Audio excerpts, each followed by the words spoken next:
Hello, ladies and gentlemen. Welcome to the WFCU Center, the host venue of today's NBL Canada clash between the visiting St. John Millrats and the Windsor Express. My name is Brett Hedges, alongside my partner in crime, Mitch Kobe K, and today we'll be providing the commentary for today's big-time clash between two teams fighting for the top spot in their respective divisions. The Windsor Express going to be in tough today against an Atlantic opponent, as always. We welcome in the St. John Millrats, who are playing back-to-back games on the road. We welcome in Anthony Anderson, Doug Herring Jr., and Gabe Freeman, the big three.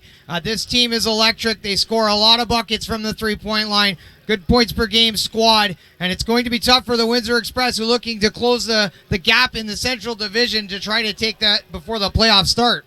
Absolutely, and a big factor in today's game is the omission of Anthony Stover of the St. John Millrats, the league leader in blocks per game and accumulative blocks. That's a big factor for the Windsor Express without St. John's best rim protector in the game. Well, you said it, Brett, and you couldn't be more right. He's averaging 4 blocks per game, so that's an additional 4 shots that the Windsor Express get off. And in a best-case scenario, it's possibly a +8 on the scoreboard. So without that interior presence in the painted area, Windsor can definitely make a push down low. Absolutely, and we've noted that the Windsor Express point margin is 1 point. So as they see themselves in a lot of close games, those block shots and, of course, those extra shots getting off can be a huge factor.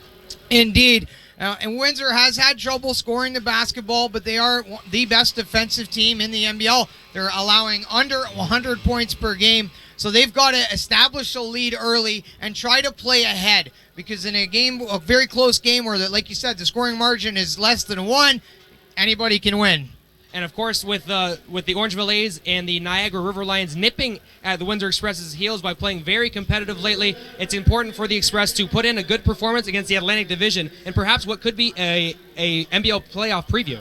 Exactly, and this St. John Millrats team makes more three-point baskets than anybody in the NBL, so Windsor's going to have to defend the perimeter. But on the other side of the court, St. John struggles a little bit with perimeter defense, so look for Windsor to establish themselves on the three-point line. And, of course, the NBL Canada acquisition trade deadline was this past week. 2 former NBA talents in this game for the Windsor Express, Sharon Collins, and of course for the St. John Millrats, we've got Chris Smith. So there's an extra storyline into this game, seeing some former NBA talent coming to this league, developing themselves, and hoping to better their careers. It's a triple header here for the NBL Canada on this lovely Sunday afternoon. I am very excited to welcome in this Atlantic Division team. It is going to be fantastic. Absolutely, and that does it for us here for the Knockstrom.tv pregame. Join us after the national anthem for the call of the game. You're watching Windsor Express basketball on Knockstrom.tv.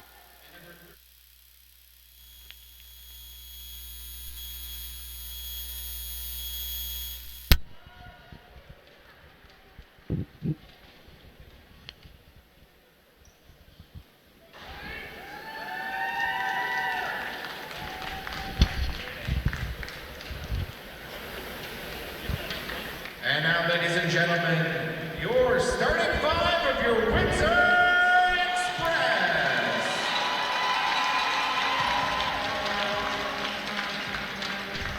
A 5'11" point guard from Chicago, Illinois, number 4, Sharon Collins.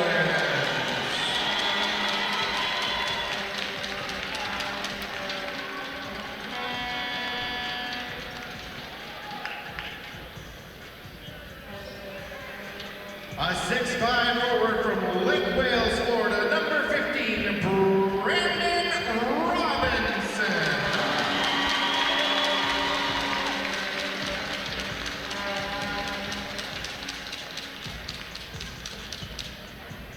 A 6'10" forward from Jackson, Mississippi, number 1, Maurice Bold.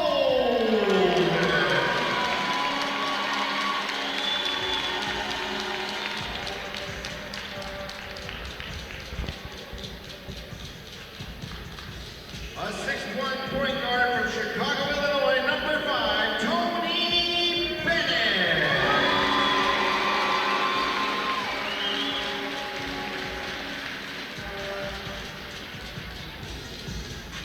A 6'9" forward from Toledo, Ohio, wearing number 23 this afternoon. Give it up for Chris Commons.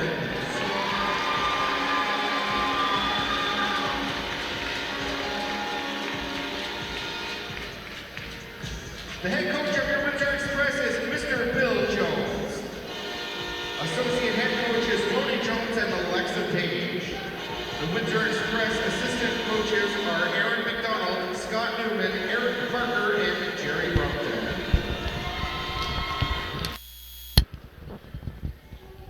Ladies and gentlemen, at this time we ask you to please rise. Gentlemen, please remove your hats and please welcome R. Jones and conductor Coltrane in the singing of our national anthem.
Boom!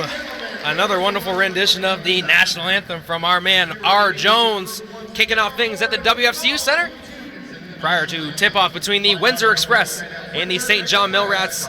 Welcome, folks, to Knockstrom.tv's production of Windsor Express basketball. I am Brett Hedges, alongside my partner in crime, Mitch Kobe K. And today, of course, we have the pleasure of calling this fantastic basketball game on a beautiful Sunday afternoon in Windsor, Ontario. Mitch, say hello to your adoring fans. I am pumped beyond words to be here, Mr. Brett Hedges, to welcome in this Atlantic Division St. John Millrats squad. I've been able to catch some of the games on the live stream, but to have them in here is just fantastic, and they are playing lights out basketball right now, coming off a couple road wins, including one last night. And man, this game means a lot. You know, you have each team respectively trying to close that little gap between them and the top of the division. So it's important for both teams to get out of here with the W. And you got to wonder, will fatigue be a question mark for the Millrats who had to travel again to Windsor? Or will Windsor see some rust? We will find out shortly. Absolutely. As we know, the NBL Canada deadline acquisition deadline was this past week. We'll get into some more of the roster finalizations across the league. Of course, you can catch that on the next NBL Canada Live This Week podcast, as well hosted by Mitch and myself. The Windsor Express will start Chris Commons, number 24, Brandon Robinson, number 15, Sharon Collins, number 4, Mo Bolden, number 1, and rounding out the starting 5, I believe. And I'm excited, Brett, to see when Sharon Collins really gets comfortable with this team, and works on being on tip-top game shape, what he's going to do for this squad and how much better he's going to make them from the backcourt, because he can play both on and off the ball from the guard spot. He brings in a wealth of experience, and we've watched him take that big shot with supreme confidence. So it's going to be fun to watch the rest of the regular season and the playoffs with that addition, and I think down the stretch it was a good move for the Windsor Express. I couldn't agree with you more. Two former NBA talents in this game, Sharon Collins and Chris Smith from the St. John Millrats. The St. John Millrats will start Number 12, Anthony Anderson. Doug Herring, number 15. Johnny Mahan is on the floor as well. He's wearing number 23. Gabe Freeman, number 25. And Jean-Richard Volksy will round out the starting five for the St. John Millrats, who are wearing white, and will go left to right to begin this game. And speaking of Doug Herring Jr., really quick here, 16 points per game, almost 5 boards, 6.63 assists, low turnover rate over a steal. That guy is a really good basketball player. And then, of course, Anthony Anderson, who can score in bunches. Doug Herring Jr. won a PBL championship with the Rochester Razor Sharks, which was led by head coach Rob Spahn. They actually went on an undefeated season under Rob Spahn, so you know that there's a good coach over on the other side of the court there. Battling head coach Bill Jones at the Windsor Express, last year's NBL Canada Coach of the Year. Anytime your guard's averaging 5 rebounds, you're in good shape. Johnny Mahan on the opening possession of the first quarter knocks down a long 2 and gets his game underway. The Millrats showing off their ability to shoot from outside. Sharon Collins, defended by Doug Herring Jr. Inside to Chris Commons, who finds a cutting Mo Bolden. He scores. And you see Sharon Collins with the hockey assist. He really started that play. That is good stuff from the new guard, number 4. 2-2. The score here, early first quarter action between the St. John Millrats and the Windsor Express. The Millrats in their white jerseys with blue and gold trim as Gabe Freeman gets a backdoor pass and finishes a reverse layup. Nice find. The Millrats showing us early why they are the second best scoring team in the NBL. It's averaging about 109 points per game.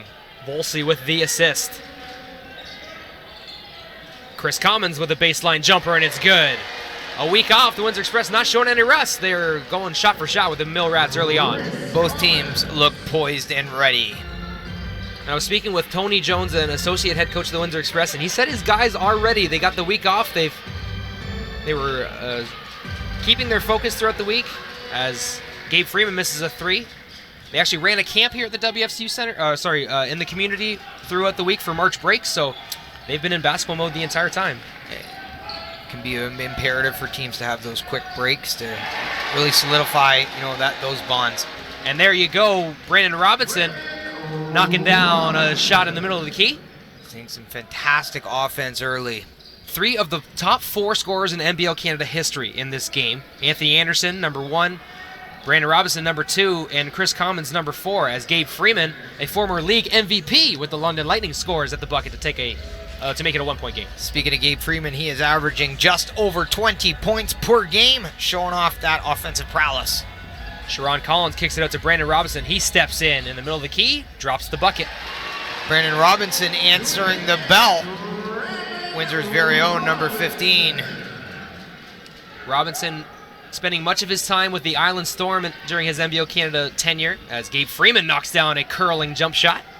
Good Lord. Both of these teams draining everything. Great offensive output from both sides. 8 up. Less than 2 minutes into the game, we've got ourselves a shootout already. Should be interesting to see how things go here on Triple Header Sunday in the NBL. Maurice Bolden can't finish in tight. First missed shot for the Windsor Express today. Doug Herring Jr. getting the ball, swinging it over to Anthony Anderson. He's defended by Tony Bennett. That's a tough job. Herring Jr. for 3 off the mark. Tipped out of bounds, and it will be Windsor Express basketball. And Windsor really has to get out and contest at the three-point line. As we said, this Millrats team have made more collective three-pointers than any other team in the league. And it's very important that the Express don't let them go to work out there. Maurice Bolden receiving the inbound pass there. Now the Express getting into their set. 3 minutes into this game, we've got an 8-8 score. The first time the St. John Millrats and the Windsor Express will do battle this season. Sharon Collins for 3 off the mark. Johnny Mahan crossing over in the middle of the key, kicking out to Herring. Quick pass to Anthony Anderson. Good closeout from Brandon Robinson. Now they're going inside to Gabe Freeman. 2011-2012 MVP with the London Lightning. Turning around jumper, knocks it down, and 1. Splash. You got to love the confidence of the Millrats offensively. I mean, they just don't back down. They aren't scared to take any shots. they believe in themselves, and it's evident with the product that they put on the court. Gabe Freeman knocks down the turnaround jumper. And looking to complete the three-point play at the free throw line. Nice crowd here at the WFCU Center, taking in some Sunday afternoon NBL Canada basketball action. The Freeman misses the free throw. Averaging almost 9 boards to go along with that 20 points. Brandon Robinson for 3. Off the mark, just hit it off the heel, but tipping it out was Tony Bennett. Chris Commons gathers himself and launches a 3, no good. Mo Bolden with a rebound, and he's going to draw a foul on Gabe Freeman in the process. And you see Mo Bolden there almost secured that offensive rebound, Brett. That would have been 2 in a row. And against a team like the Millrats that can score in bunches, offensive rebounds, those second chance points opportunities, so important for the Windsor Express. And we mentioned in the pregame that Anthony Stover, as Tony Bennett scores on an inbounds play for the Windsor Express, Anthony Stover not playing in this game. He is out with a concussion for the Millrats. That's a big factor for a team who's not playing without arguably their best defensive player. Like we said in the pregame, it's 4 blocks that they may not have. So there's a lot of defense to be missing from the interior. Anthony Anderson over to Volsi, who cuts in, knocks down a jumper over Mo Bolden. Nice little fade, number 32. Channeling his inner MJ. I'd like to thank all of our St. John Millrats who are joining us on Knoxroom.tv today. Shout out to all those in New Brunswick and those in the Maritimes as well. Brandon Robinson stops, drops, no, can't get it to fall. Gabe Freeman ends up with the rebound, gives it over to Doug Herring Jr. Anthony Anderson, Agent Double A as I like to call him. Mo Bolden knocks that ball out of bounds, and it will be Millrats basketball on the baseline.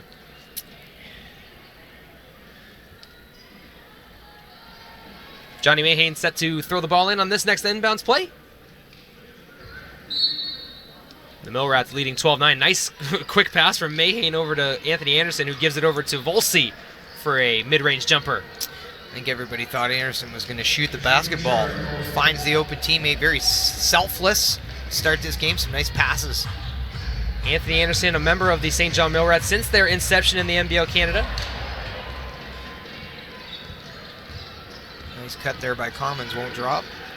Now Commons with some active hands on defense leads to a turnover, and here's an opportunity in transition. Commons gets it, finds Mo Bolden, who kicks it out for Sharon Collins for 3. It's good. And that all started with a steal, and more proof that the Windsor Express need to play great defense to win this game. And it's good to see Sharon Collins knocking down a shot early for the Windsor Express. Gabe Freeman in the middle of the key, can't get his jumper to fall. Second now chance opportunity for Doug Herring off the mark. Brandon Robinson in transition, rising, shooting, not scoring. Mayhane grabbing the rebound. 14-13 the St. John Millrats lead. Kirk Williams Jr. and Shaquille Keith set to come into the game for the Express.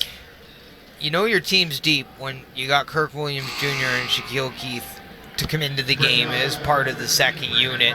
And I think that depth has really helped Windsor this year, and it's going to be a big factor in the playoffs. I've talked in length about the job that Kirk Williams Jr. does and all of the tools in his box and how important he's going to be if the Express hope to be league champs once again. Oh, interior pass knocked away from Chris Commons. Unfortunately goes right into the hands of number 21, Garius Holloman, who scores and puts the Millrats up 4 points, 17-13 here, midway through the first quarter on Knoxroom.tv. Yeah, Shaquille Keith crossing over at the cup and scoring. There you go. That dribble penetration, his ability to get to the rack should be duly noted. Shaquille Keith knocking down the Windsor Express bucket and making it a 1-point game. They have adjusted the score. It is 16-15, pardon me, for saying that it was 17 earlier. And now a rare turnover for the St. John Millrats. We spoke about that in the pregame. One of the lowest turnovers in the league. They protect the basketball at all costs, and that's a really important statistical category to lead. When you're not giving up the basketball, you're not giving away points to the opposing team. So that's a really good thing for the St. John Millrats, and they want to be extra careful here on the road at the WFCU Center. Now, as we mentioned earlier, it was NBL Canada transaction deadline week, and we welcomed 2 new members of the Windsor Express. Number 44, James Hughes, on the roster, and no number available for Denny McDonald at the time. So we welcome them to the Windsor Express, hopefully to get to see them and know them as the season progresses and see how they can fit in this team. Yeah, there's so many player transactions, not only on the Windsor Express, but throughout the league, and it's really exciting for fans. You get to see new talents and learn of new players, and we welcome in another couple additions to this squad. And, I'll tell you this, the powers that be with the Windsor Express have an uncanny ability to find talent and bring it in. And it seems to be always the right pieces. Coach Bill Jones is one of the best in the business at building chemistry and getting his guys to play together. And that's so important and a huge reason of why they are 2-time champs. Couldn't agree with you more there. Of course, we don't like to see some of our former friends leaving the Express organization, and we always wish them the best and thank them for their time here. Truly bittersweet. Absolutely. And of course, the Windsor Express trailing the St. John Millrats 16-15 currently. Currently stats unavailable. We'll hope to write that as soon as we can and get you updated on who's scoring and what the stats are. Of course, it is always an important factor in any game as Chris Commons goes up and gets a friendly roll off the Windsor Express iron. It's my favorite place to see number 24 put in work down there on the block. Entering the game, former Windsor Express guard Jabs Newby gives it over to Volsey. Back to Anthony Anderson. Oh. Blocked from Chris Commons. Get that out of here. A rising shot off the mark. That is Chris Smith, pardon me, not Jabs Newby, as I mentioned earlier. Chris Smith with the ball now. Over to Doug Herring Jr. Makes a nice drive. Can't finish at the cup. And great defensive help there in the painted area by Windsor.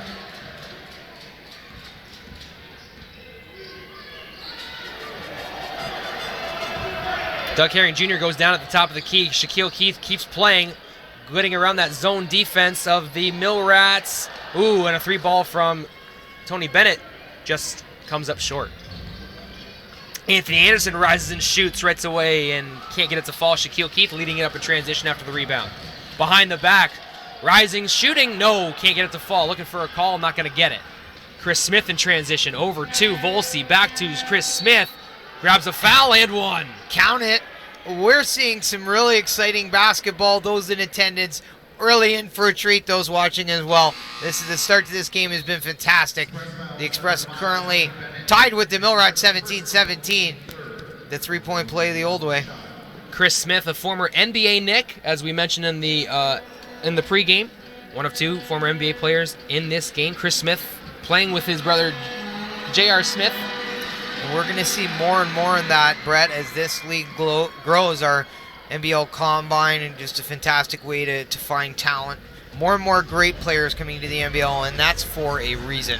And it should make for some really interesting playoff matchups in the Atlantic and Central Division before we even think about the NBL Canada Finals in May.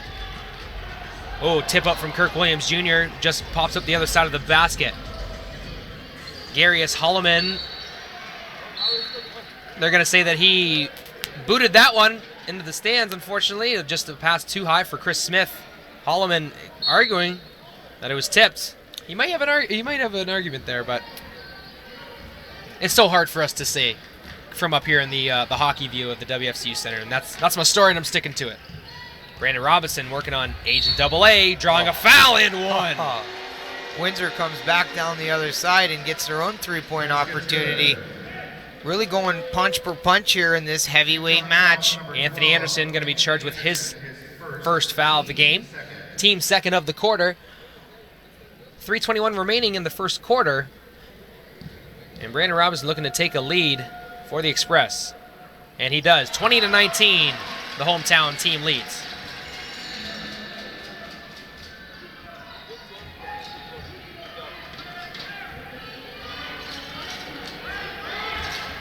Chris Smith Got Brandon Robinson turned the wrong way. Can't finish in tight.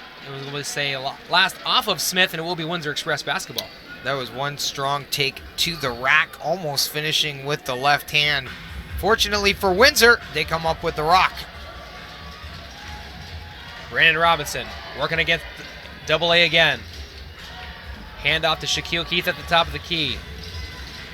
He's going to work. Driving, shooting, no good. Kirk Williams Jr. with the rebound.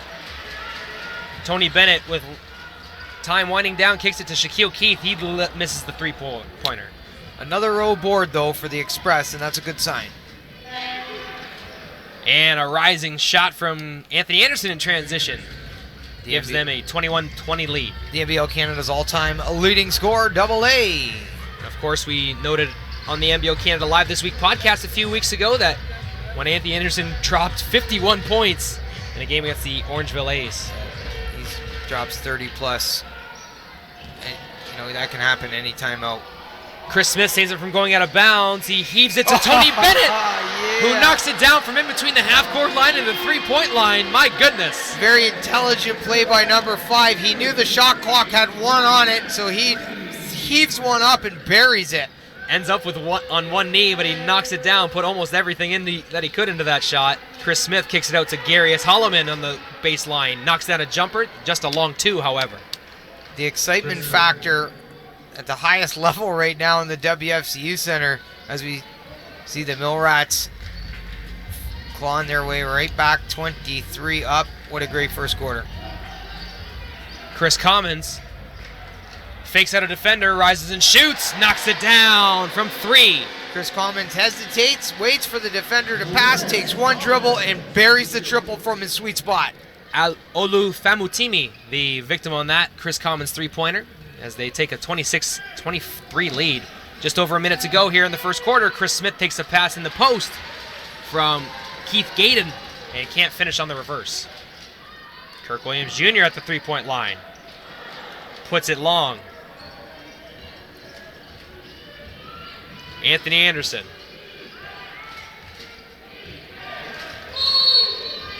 And a 3-second violation going to go against the Millrats. We talk a lot about Anthony Anderson's ability to score the ball, Brett, but part of the reason why he's able to create that space is his ability to handle the basketball. He's just a fantastic dribbler, and he can really create space for himself to give him the best scoring opportunities possible. Just under a minute to go here in the first quarter. Sharon Collins enters the game for the Windsor Express. Kirk Williams Jr. kicks it out to Shaquille Keith, and it's good for 3. The Millrats and Express trading three-point bombs. 1, 2, 3, Remax three-pointer. Looking inside, Keith Gaydon tried to find Famutimi cutting back door, but it goes off the foot of Kirk Williams Jr., and it will be St. John basketball. 14 seconds left on the shot clock, 22 left in the first quarter.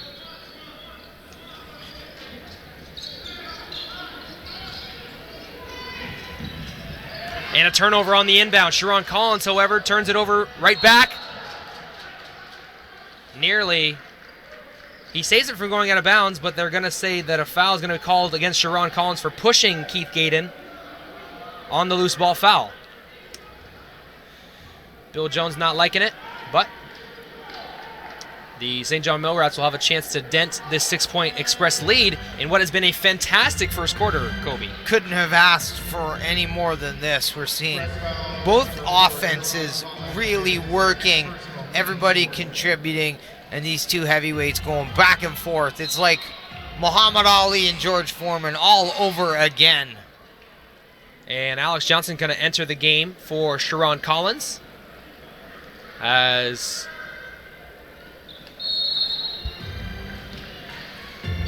the final possession of the first quarter is in Anthony Anderson's hands. Slight differential in game and shot clock. Anthony Anderson rising and shooting from 3, and he knocks it down. That man can hurt you in multiple ways. And Shaquille Keith does not get the three-pointer off in time.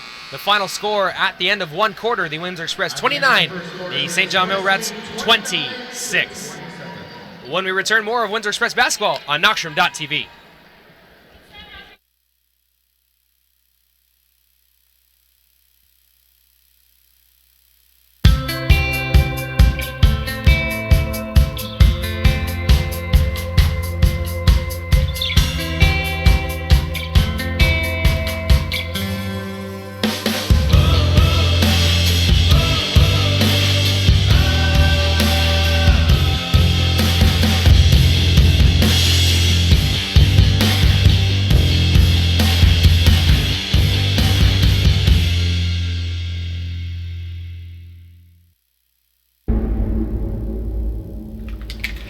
you love me?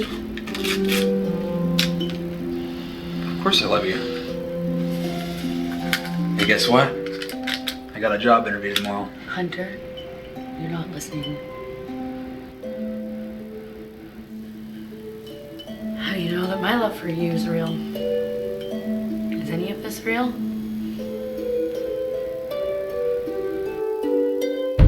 You have delusional psychosis. Quote, you're now working for a powerful drug cartel.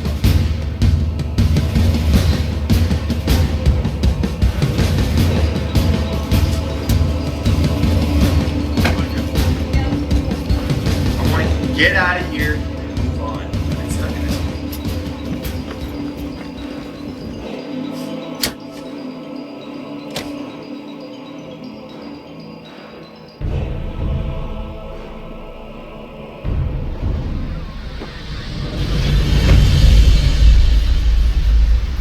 Sometimes love can blind people from reality.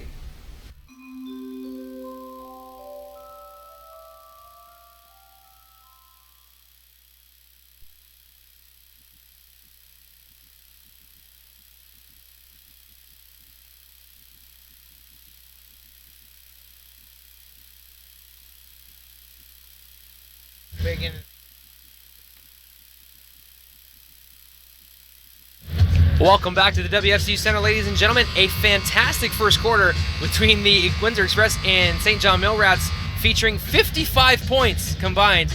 The Windsor Express take a 29-26 lead after 1 Q. Billy Rush enters the game for the Windsor Express, making his first appearance of the day, one of the newly signed Express guards. As Alex Johnson finds Billy Rush, and he puts it off of his shoe, unfortunately. And it is a turnover for the Express. And if you're Coach Bill Jones, you got to be happy with what went down in the first quarter. The Windsor Express currently leading the NBL in terms of steals per game. They definitely want to use those active hands throughout the course of this one to try to come up with some points off turnovers. Unfortunately, we're having some technical difficulties with the live stats. So unfortunately, unavailable to us right now, but as we know, we've got ourselves a dogfight here in the WFCU Center. The game's so exciting, we can get away with it, but we will have some numbers coming up to the broadcast booth shortly, and your halftime stats, we will have those. Maurice Bolden. Nice fake, and he throws it down! Oh, Mo Bo! Good Lord. With a humongous slam. And the Express bench goes nuts, along with all of the fans at the WFCU Center. Anthony Anderson gets a bump from Kirk Williams Jr. Two NBL Canada veterans right there battling. Mo Bolden. Wow. Yeah. Unbelievable. And everybody in the place thought he was going to shoot. Yep. But he elects to dribble, take it strong to the hole, and finishes with the thunderous dunk. That just shows the dynamic that Maurice Bolden gives you. Working his way back from injury a few weeks ago. Now he seems to be back at full health there with a tomahawk slam to put the Express up 5. And Keith Gayden with a big shot there in the low post, shoving off the defender and scoring in tight to make it a 3-point game. Shaquille Keith crossing over at the free throw line, rising, shooting, can't get it to fall. Keith Gayden with the rebound over to Chris Smith. Famutimi for 3.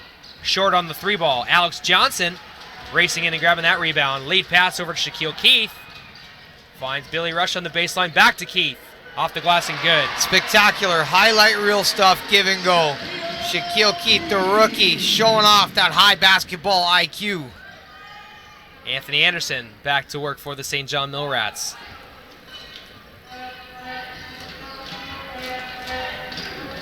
Holloman. Mid-range jumper knocks it down. This is like an entire game filled with highlights. I don't think I've seen the Express offense look this good at home all season long.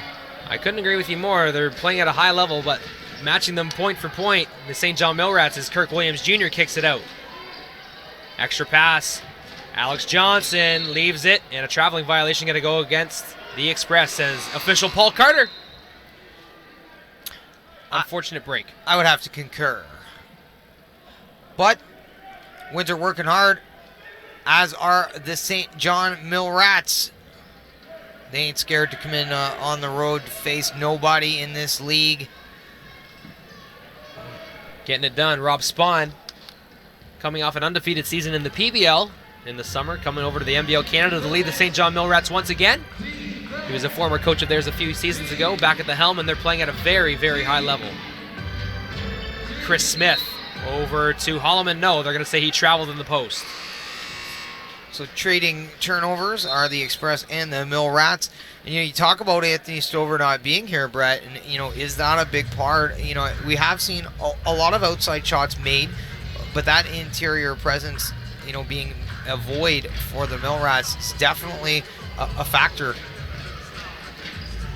Maurice Bolden over to Alex Johnson. Over to Chris Commons, Billy Rush, extra pass in the corner, Shaquille Keith, all 5 players touching the ball there. Unfortunately, they don't get the basket. Maurice Bolden with the O board, swiped away, and it will be Express possession.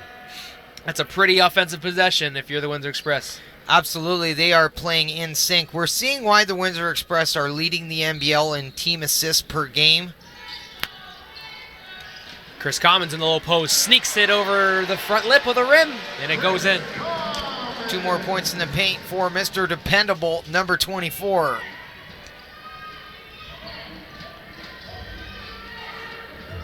Doug Herring Jr.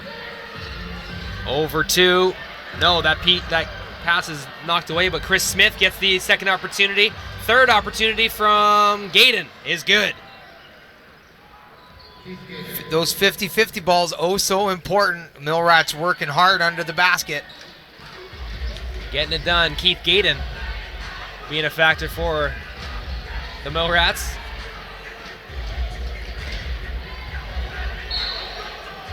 And Alex Johnson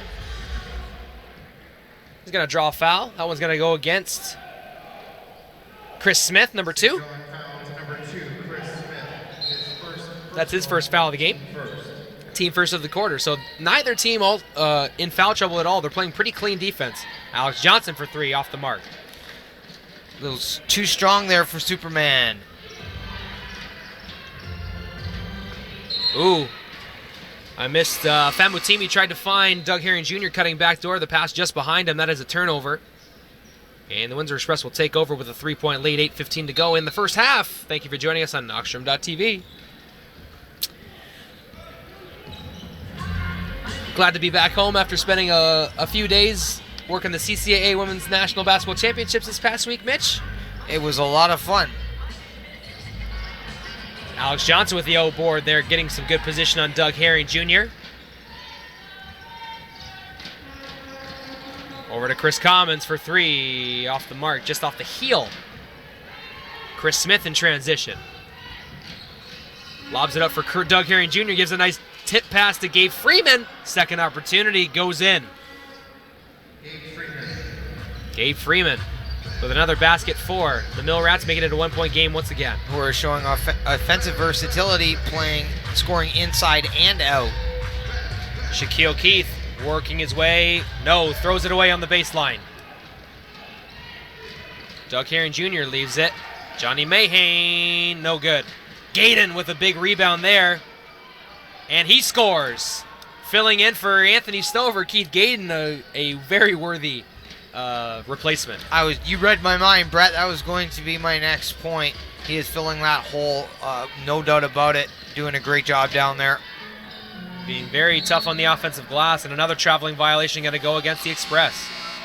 Lifted up that back pivot foot before he put the ball down. And the Millrats have now taken the lead, currently up by 1. Turnovers are so crucial, for these teams to avoid them in games like this. Johnson and Shaquille Keith take a seat. It is worth noting that Windsor Express have 2 players on the IR, Rudolph Jolly and Lubisha Vercelli. So 2 6'10" big men there. So they're without some size as well, as Gabe Freeman knocks down a free throw line jumper. And the offense for the Millrats creating some space for Freeman to get a good look from around the free throw line. Tony Bennett draws a foul on Chris Smith. That will be his second of the game. team second of the quarter, and Keith Gayden gets a big high five from the St. John Millrats bench.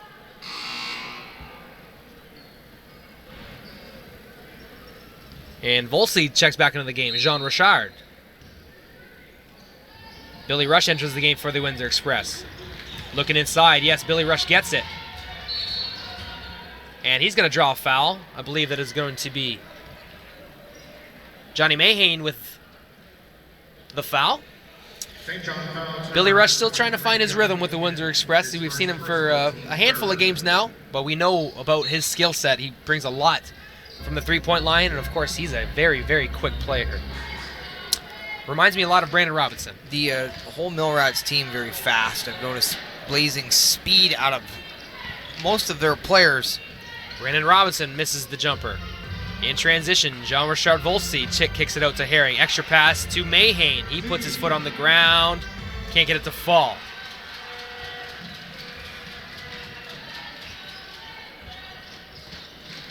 Robinson working around a Chris Commons screen, setting one up again. Looking inside. Nope, he lines up a three off the heel and grabbed by Chris Smith on the rebound. Defensively, the Millrats tightening things up a little bit, showing on the scoreboard. Chris Smith gets Billy Rush in the air, but gives it up to Volsey for three, off the mark. No offensive rebounders home for the St. John Millrats. I'm mixing up my words here. This is game number 8 on the weekend. But you're a Trojan workhorse. Well, this is game number 7 for you, sir. It is. And this was the game I was most looking forward to welcome in our Atlantic Division friends. And that will bring us to immediate timeout. The St. John Millrats currently lead 38-35. And what has been a very fantastic basketball game. We're going to take a few seconds away. But when we return, more of Windsor Express basketball on Knockstrom.tv.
Wait.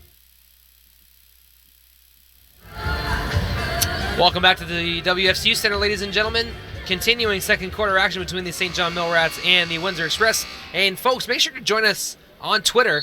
Be sure to follow Knockstrom Digital Media at Knockstrom, NOXTROM. And of course, make sure to give my friend Kobe K a follow at Kobe519. And if you like reading stories about sports and stuff, you can follow me at Under the Hedges.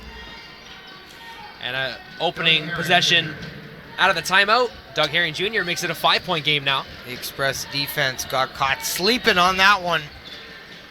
Tony Bennett gets a screen from Chris Commons, and a foul going to be called against Gabe Freeman for the block. Tony Bennett using some veteran savvy there, helping create that foul. But it goes in the way of the Windsor Express as Brandon Robinson will inbound the ball. Billy Rush inbounds it to Tony Bennett. Oh, pardon me. I apologize, folks. Commons knocks it down. No, I meant Billy Rush threw it into inbound. It was Tony Bennett who got that call. See, we've seen so much basketball this week. And we just watched Chris Commons bury the elbow J. Yes, you did. Chris Commons, Mr. Dependable. Now he's closing out on Doug Herring Jr., who can't knock down the baseline jumper. Billy Rush with a big rebound there. Commons Working in the post, spinning, turning, shooting, scoring. Chris Commons once again. I've seen 3 beautiful moves down there in the post. He can kill you, shoot out on the 3-point line or down low. Is a true stretch 4. Mahane from 3. Oh, just off the mark. Just showing off his depth there. He's averaging double-digit scorings for the Mill Rats. And Brandon Robinson getting the loose ball after a miss from Billy Rush. Kick back out to Chris Commons. Extra pass to Tony Bennett. Back to Chris Commons. They're playing pitch and catch. And it ends up off the front rim. Mahane in transition to Volsey to Mahane. He scores at the cup. Tony Bennett all alone back there. 3 white jerseys barreling in like a freight train. Chris Commons went to go get his offensive rebound as Billy Rush shoots a 3 in transition. Nearly grabs the rebound there. Not enough people back on the last possession, at least the offensive rebound. Nice handle there from Doug Herring Jr. Anthony Anderson for 3. Ooh. Circled the drain, just couldn't find the bottom. Doesn't get the friendly roll.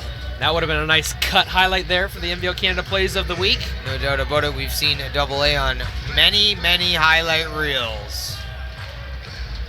Billy Rush for 3, off the mark. Still trying to find his stroke. We saw him earlier as a member of the Niagara River Lions, getting released there and then coming right almost immediately to the Windsor Express. So they saw something there, obviously, as Volsey spinning layup gets it to go, and the lead is once again 3 points for the St. John Mill Rats. An offensive explosion, to say the least, here in the first half. Yeah, the Express offense playing fantastic. I got to give them all kinds of props. But I think against the Mill Rats, if you're going to trade shots with a team that averages 109 a game, it's going to be tough to do that. So in order for them, I believe, really to get out of here with the victory, they've got to slow St. John down defensive with their defense. I mean, that's where it starts for the Windsor Express, allowing only 99 points per game, leading the league in steals, over 5 blocks a game. That's where it all starts for Windsor. Yeah, they currently trail 44-39. Of course, join the conversation on Twitter, folks. Make sure to follow Knockstrom Digital Media at Knockstrom. And of course, my friend Kobe K, and as well myself at Under the Hedges. Always fun interacting with our fans on Twitter and on Facebook, of course. And always fun showing them, showcasing the NBL Canada Live This Week podcast as well. Yeah, it's fun to answer questions, and it's also fun to learn some stuff. Sometimes, my listeners on my podcast, my MMA podcast, Kobe K on YouTube, listeners, you can learn a lot of stuff from them too. Absolutely. Some good stuff there. Coming out of the timeout now, both teams. Windsor calling the timeout. 2:37 remaining in the first quarter, and I'm sure a lot of that conversation in the Windsor Express huddle was about defense. Got to slow the Mill Rats down. They're firing on all cylinders right now. Everything's working for them. So, and Windsor can't give up any O boards. That's for sure. And James Hughes entering the game now for the Windsor Express. Our first chance to see one of the newly Express players is Tony Bennett. Can't knock down the 3 on the opening possession.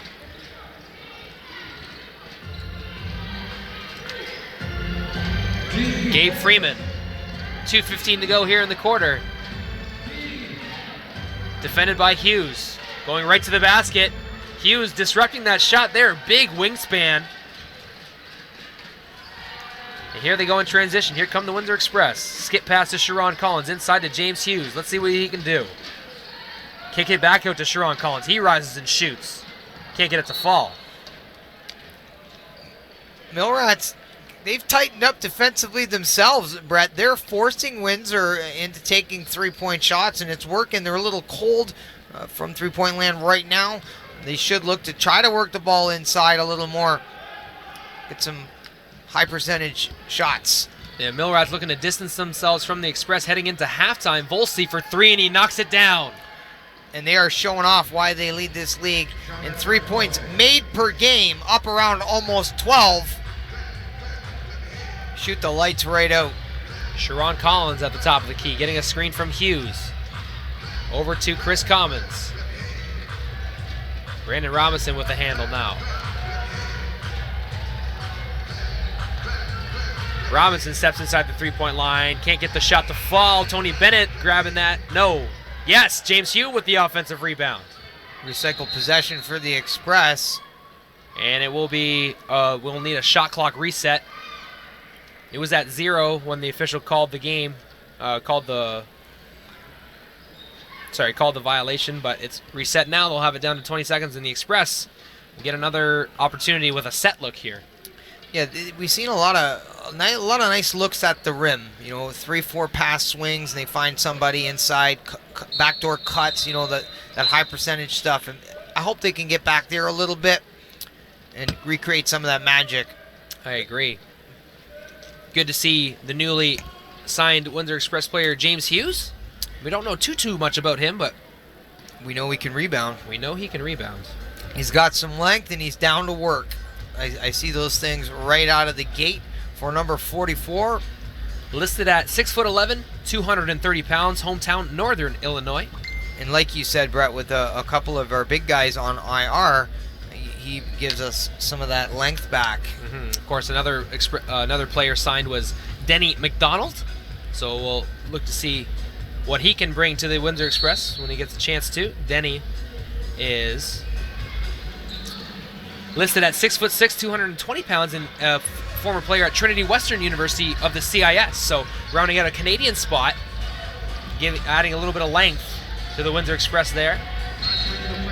Trinity Western, a big program out in the Canada West Conference in the CIS. So probably playing some really tough b-ball there, playing against the likes of University of British Columbia, University of Victoria, so on and so forth, University of Calgary, Saskatchewan, blah, blah, blah. Canada has taken a massive step forward in terms of the quality of basketball player coming out of this country, not only in the NBA, but in the NBL, at the university level, all over the world. It's fantastic to see basketball played at such a high level here in Canada. Well, of course, Jamal Murray, a Canadian, a former athlete at the Athlete Institute up in Orangeville, who was a leading scorer for the Kentucky Wildcats this year, as we see a turnover from the Windsor Express. And you can't forget my boy Andrew Wiggins. Of course. Herring Jr. to his left. Over to Volsey, who has his pass interrupted, but right into the hands of Johnny Mayhane. Active hands from the Windsor Express is Brandon Robinson. As Mayhane gets it to fall. No, it doesn't fall. Touched almost every part of the rim, but does not drop. I've counted at least 4 basketballs that were almost stolen by the Windsor Express. Active hands in the lane, which is disrupting the defense and the flow most definitely. Hopefully they can get a hold of some of those steals, secure the ball to force that turnover. And extending the lead to 9 points and perhaps 10, Johnny Mayhane at the free throw line. To get out of here with the double-digit lead would be a real success for the St. John Millrats going into halftime with just 27 ticks left in the second quarter. In other league action, we've got the Moncton Miracles leading the Island Storm 83-71 currently, and of course the Niagara River Lions and the Orangeville A's battling right now. Niagara up 55-50. Sharon Collins in the lane, can't get it to fall. Lead pass over to the Millrats. Holloman blocked from Brandon Robinson, but he gets the ball back, goes right to it. Nope. Johnny Mayhane's shot at the buzzer, no good. So Brandon Robinson saves the Express from going down by 12. And that was a big block. A huge defensive play there by number 15. A big first quarter from the Windsor Express. Tails off a little bit in the second. They trail 49-39 at halftime against the St. John Millrats. When we return, we're going to send it over to Aaron Sanders for the Knockstrom.tv halftime report. And when me and Mitch come back, we'll be here for second half action here on Knockstrom.tv.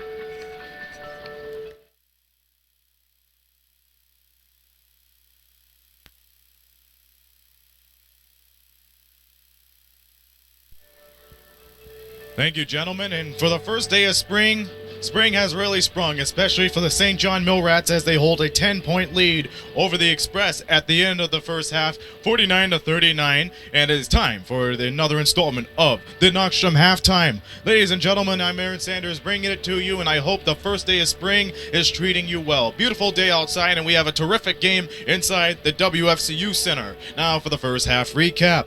Now, both clubs came out strong at the beginning of the game. They all referred on the inside play, offensively and defensively. It was pretty close, and as you see in the first quarter, one of the best we have seen in this league in quite some time.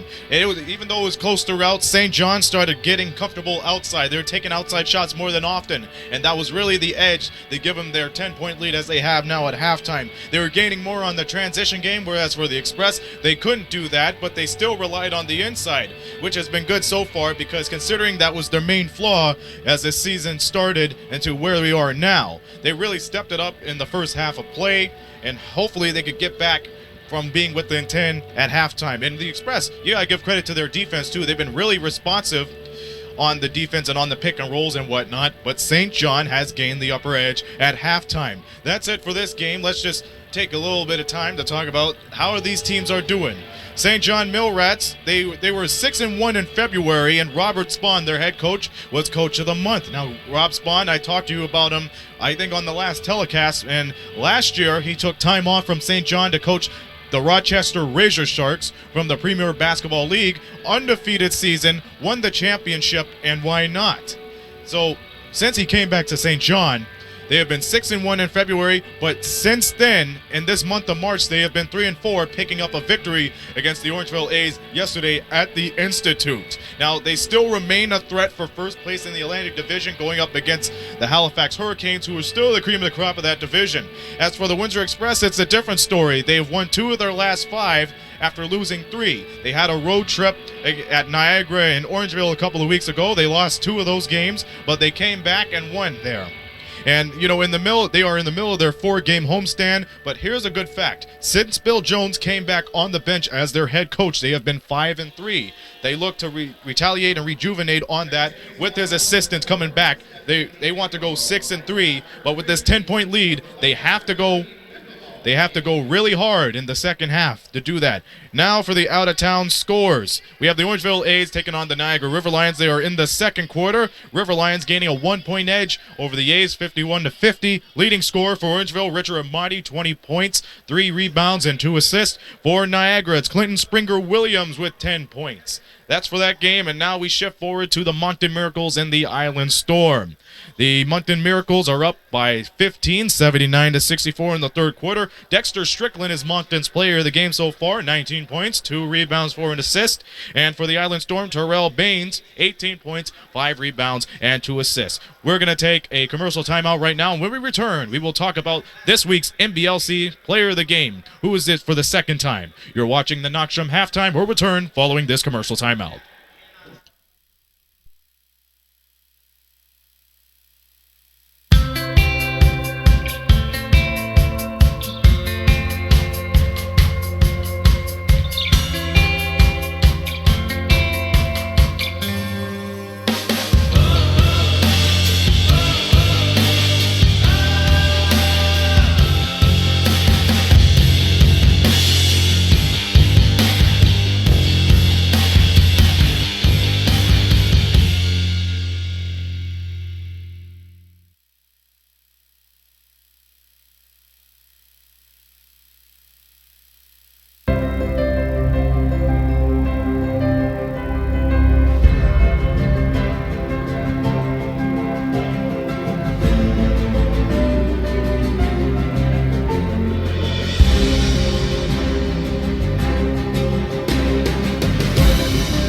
you love me? Of course I love you. Hey, guess what? I got a job interview tomorrow. Hunter, you're not listening. How do you know that my love for you is real? Is any of this real?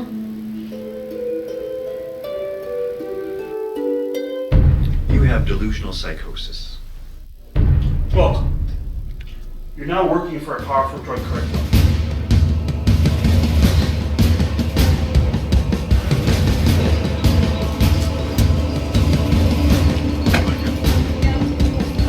I want to get out of here and move on. It's not gonna.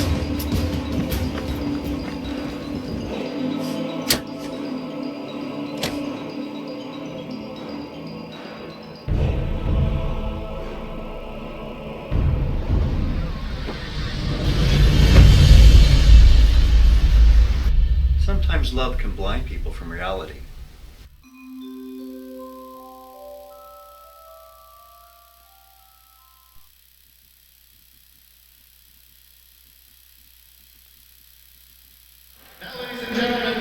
Welcome back, ladies and gentlemen, to the Knockstrom halftime. I'm Aaron Sanders once again. Now, I mentioned this was the first day of spring, and basically all the NBLC teams are springing with the authority, especially the St. John Millrats, a great threat for first place in the Atlantic Division. They're really giving the Windsor Express a great game. It's 49-39. The Express really have to get back now the tips for the second half. If you're the St. John Millrats, you really got to work all around because, yes, the outside shots may be working for you, but you can't rely on that all the time. 9 times out of 10 it will go, but it won't go all the time. So what you got to do, go more inside. As for the Windsor Express, it's time to really step it up on the transition game because this is a St. John Millrat team that will kill you when they're on defense. And if they tighten it up on you with more than just a zone, you might be lost in the woods. Now we go to the NBLC Player of the Week, and folks, I know what you're saying. You might have heard this name before. Well, you have this year. For the second time in a row, Justin Johnson, the 6'2 guard, 175-pounder from Concordia, is the Player of the Week. He plays for the Halifax Hurricane, averaging about 15.5 points a game and 4 assists per game as well. Now, here's an interesting tip, and I mentioned this the last time he was the player of the game. He played in the NBA D League for the Canton Charge, and that's the Cleveland Cavaliers affiliate.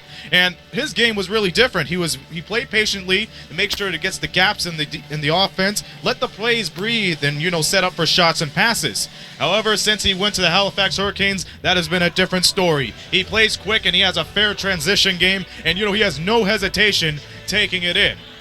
So Justin Johnson, for the second time in a row, is the Player of the Week here in the old NBLC. And the old WFCU Center, a lot of entertainment going on, and most of you are getting your internet's worth, and fans in here getting their money's worth. They're seeing a great, tough game, and hopefully they see what has transpired in the first quarter go into the second half. A great game, a tight game, and a close game. For the Windsor Express, they hope they can tighten up on the defense and get as tight a game as they can because they are down 10, 49-39 against the St. John Millrats. Spring has sprung, folks. The first day of spring, and I think I've gone all out with my suit. What do you think? Spring has sprung definitely, and we are almost in a fourth into the season, so anything could happen right here as well as this game. Express are down 10, and we're going to pause here for another commercial timeout. When we return, Brett Hedges and Mitch Kobe K will be on the call for you. I will see you folks at the Knockstrom postgame. This has been the Knockstrom halftime. Stick around for the second half following this commercial timeout. I'm Aaron Sanders.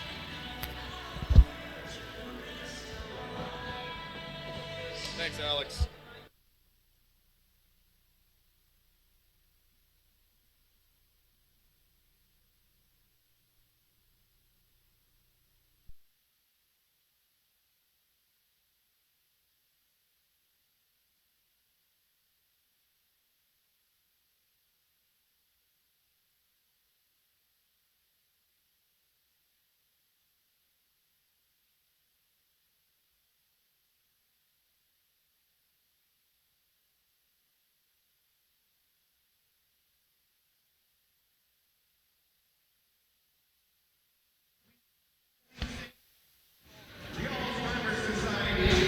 You're watching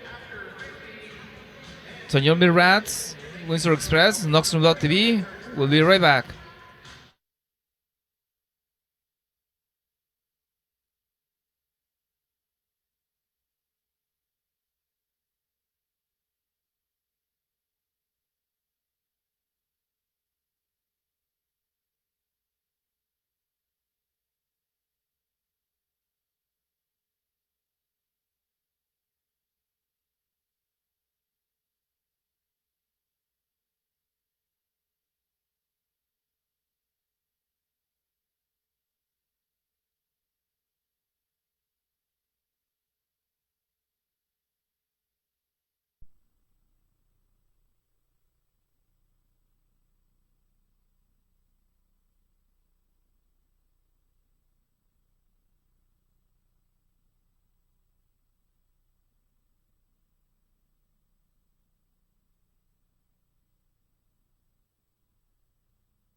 Welcome back to the WFCU Center, ladies and gentlemen. We're just about over with halftime, and the St. John Millrats hold a 10-point lead over the Windsor Express, 49-39. After a first quarter that saw 55 combined points, then the Windsor Express leading by 3.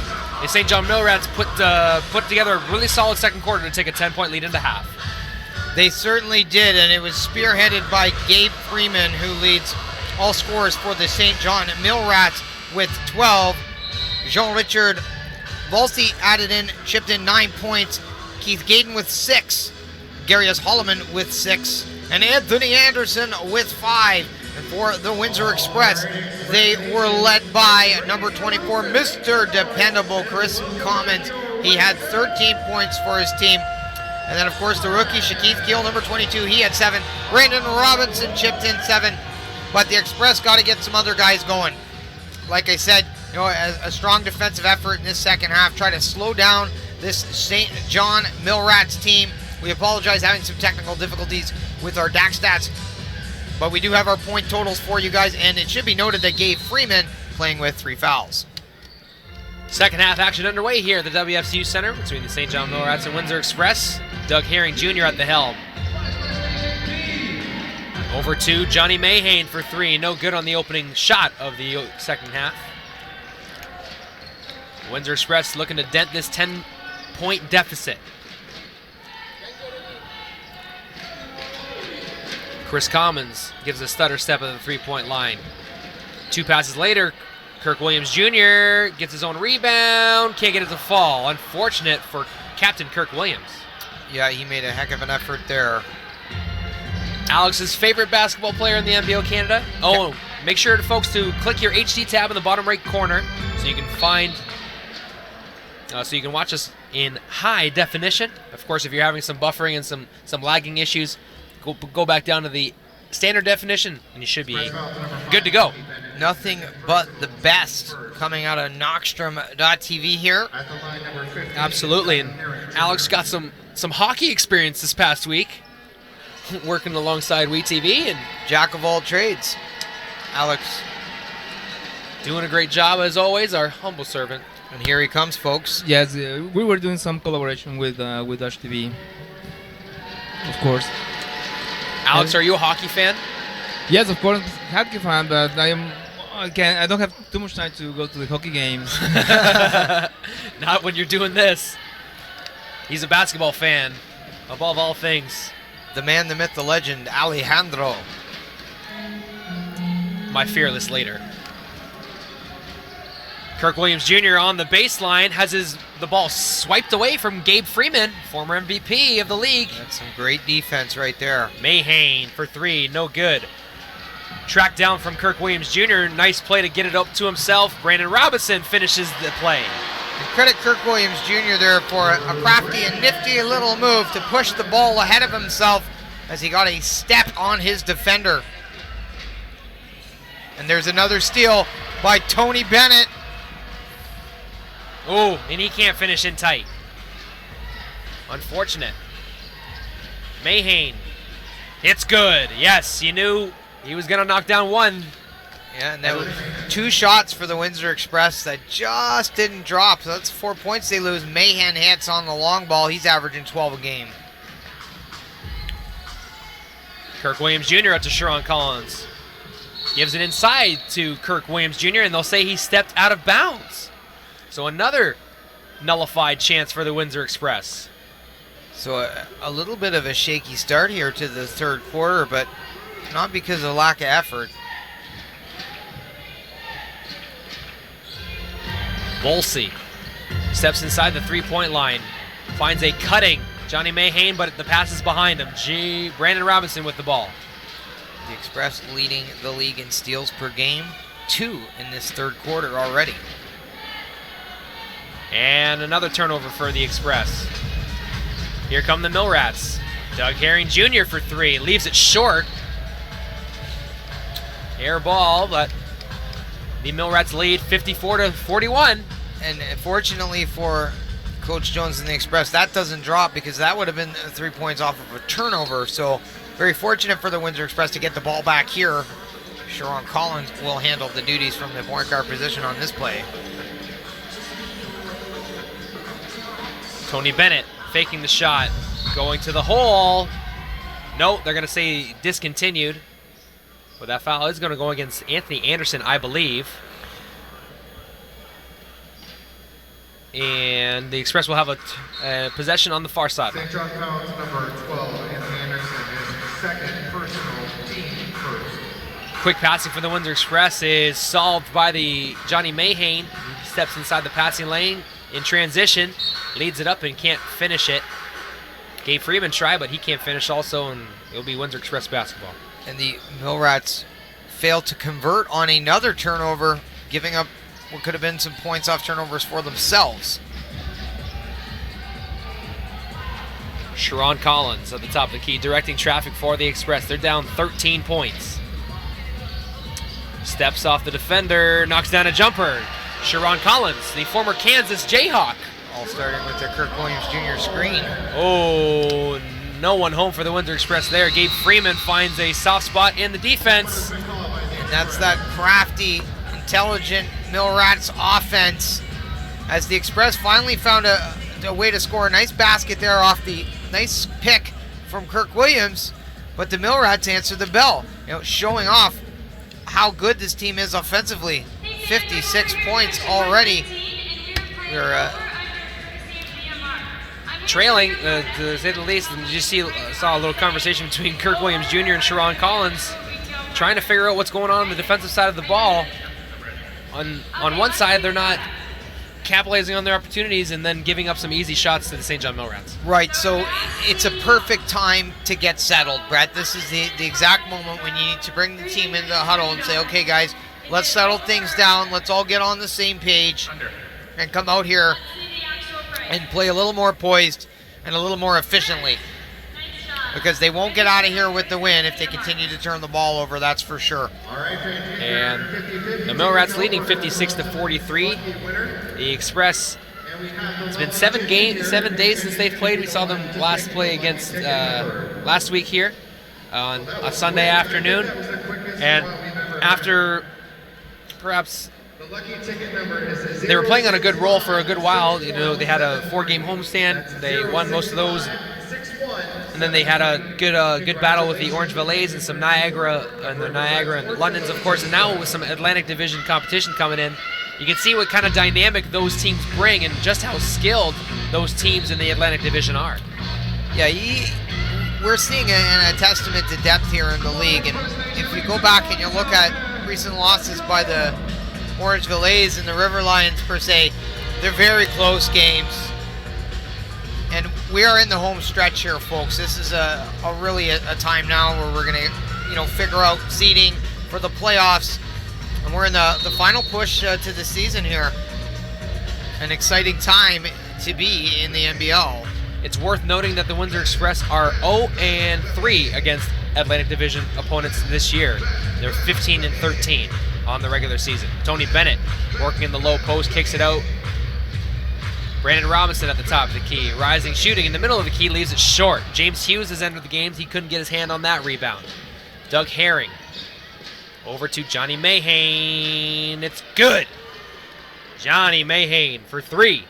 Windsor needs to tighten down the perimeter defense and not give the Millrats any open looks, whether it's contested twos or on the three-point line. They've really got to not give up any space to this team that can score in bunches, as we're seeing. Sharon Collins, rising, shooting, scoring. Nice little elbow jumper by number 4. Sharon Collins knocking down 2 shots here in the second half, giving him 7 points in the game. But the Express still trail by 14. Gabe Freeman hands it off to Anthony Anderson. A pair of league MVPs between them, Gabe Freeman and Anthony Anderson, and Chris Commons drawing the foul, being called for the foul outside the perimeter. A pair of league MVPs playing on the same squad. Dangerous stuff. Anthony Anderson over to Volsey in the corner for Herring Jr. He drives baseline, goes up against Hughes, and is fouled. Doug Herring Jr. A strong take, earns himself a trip to the charity stripe. Get you guys caught up with the scores from what's going on today. I apologize. We've got 3 games going on in the NBL Canada. Of course, we got Moncton and the Island Storm. That was a 12-point game when we last checked in. And of course, a 5-point dogfight between the Orangeville A's and the Niagara River Lions. That's always an exciting matchup between 2 Central Division teams as well. Certainly, Orangeville currently leads that game 70-68. So that is a good one going down right now. Our Central Division matchup. 2 teams that have really turned it on. You know, after, I guess you could call a rough start to this season, really finding themselves and playing good basketball, Brett. Doug Herring Jr. makes it a 16-point game once again, 45-61. Windsor Express trail. Sharon Collins crosses the timeline, gets into the low post to Tony Bennett, who can't score in the first attempt. Gabe Freeman with a big block there on the second. Nice pass from Anthony Anderson. Unfortunately, played very well from Chris Commons. Wide open basketball here. Sharon Collins is fouled on his way to the basket. Ends up in Tim Gerald's lap. A Windsor Express photographer and a fantastic photographer around the county and city. A huge defensive play there for the Windsor Express. Chris Commons comes up with the steal and had to make a really tough pass himself. Elects to bounce it, and that allowed the Windsor Express to break out in transition, which subsequently created a little bit of offense here. Sharon Collins able to get to the line and makes the first free throw. Sharon Collins nearing himself towards the 10-point mark. Knocking out a pair of free throws there. 4 straight points from Collins. Express still down 14, however.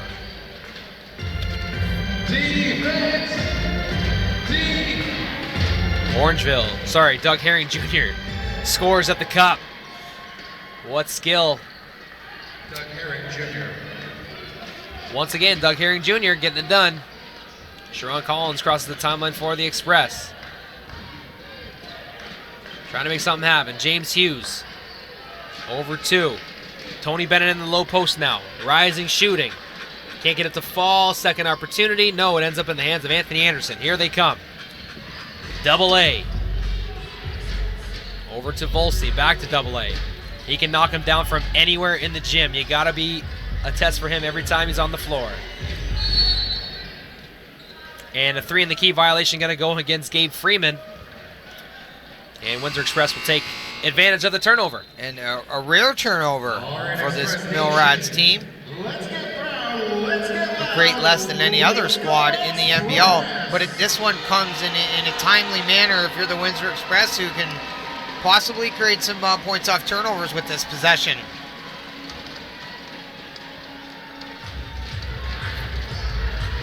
Maurice Bolden enters the game. We saw him throw down a humongous tomahawk slam in the opening quarter.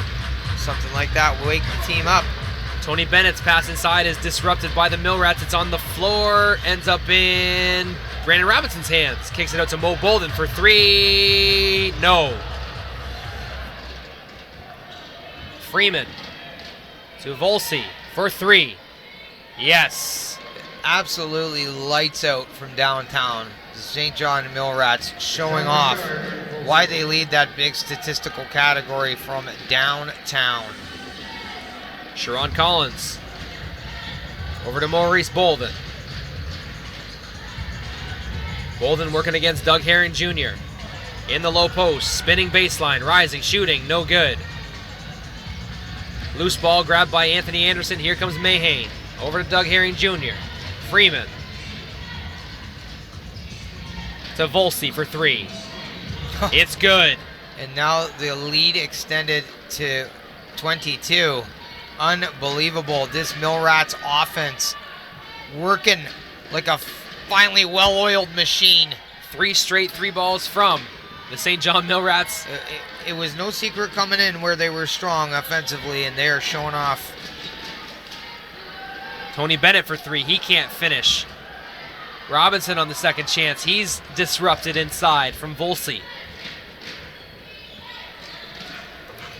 Volsey to Anthony Anderson. Sharon Collins closing out on him, but he'll take his time. Double A. Looking inside to Freeman. Rising. No. Swiped away from Tony Bennett. And then Doug Herring Jr. is going to commit the foul in transition. Those Windsor Express active hands creating turnovers once again. It really is an underrated area of the game that the Express excel at.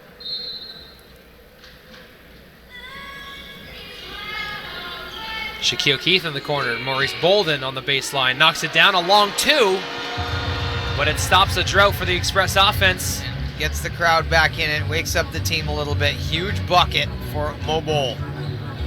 20-point deficit here. And there's Shaquille Keith making it happen on the perimeter. Here he goes. And 1. And this is the momentum shift that the Windsor Express were looking for. Bolden hits the long 2, and Shaq Keith takes it strong to the rack for a potential 3-point play. Kirk Williams Jr. going to enter the game now. Hughes will check out. And I like the substitution by Coach Bill Jones, bringing in number 32, Kirk Williams Jr. right now, as he is so electric off of the bench. Last season's NBL Canada Finals MVP, Kirk Williams Jr. As Shaquille Keith makes the 3-point play. 17-point deficit now for the Express. A good little spurt of plays here. Now they got to get it to stop.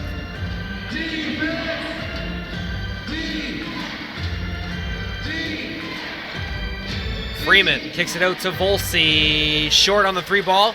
Robinson with the rebound. Tony Bennett. Scores and 1. Here we go.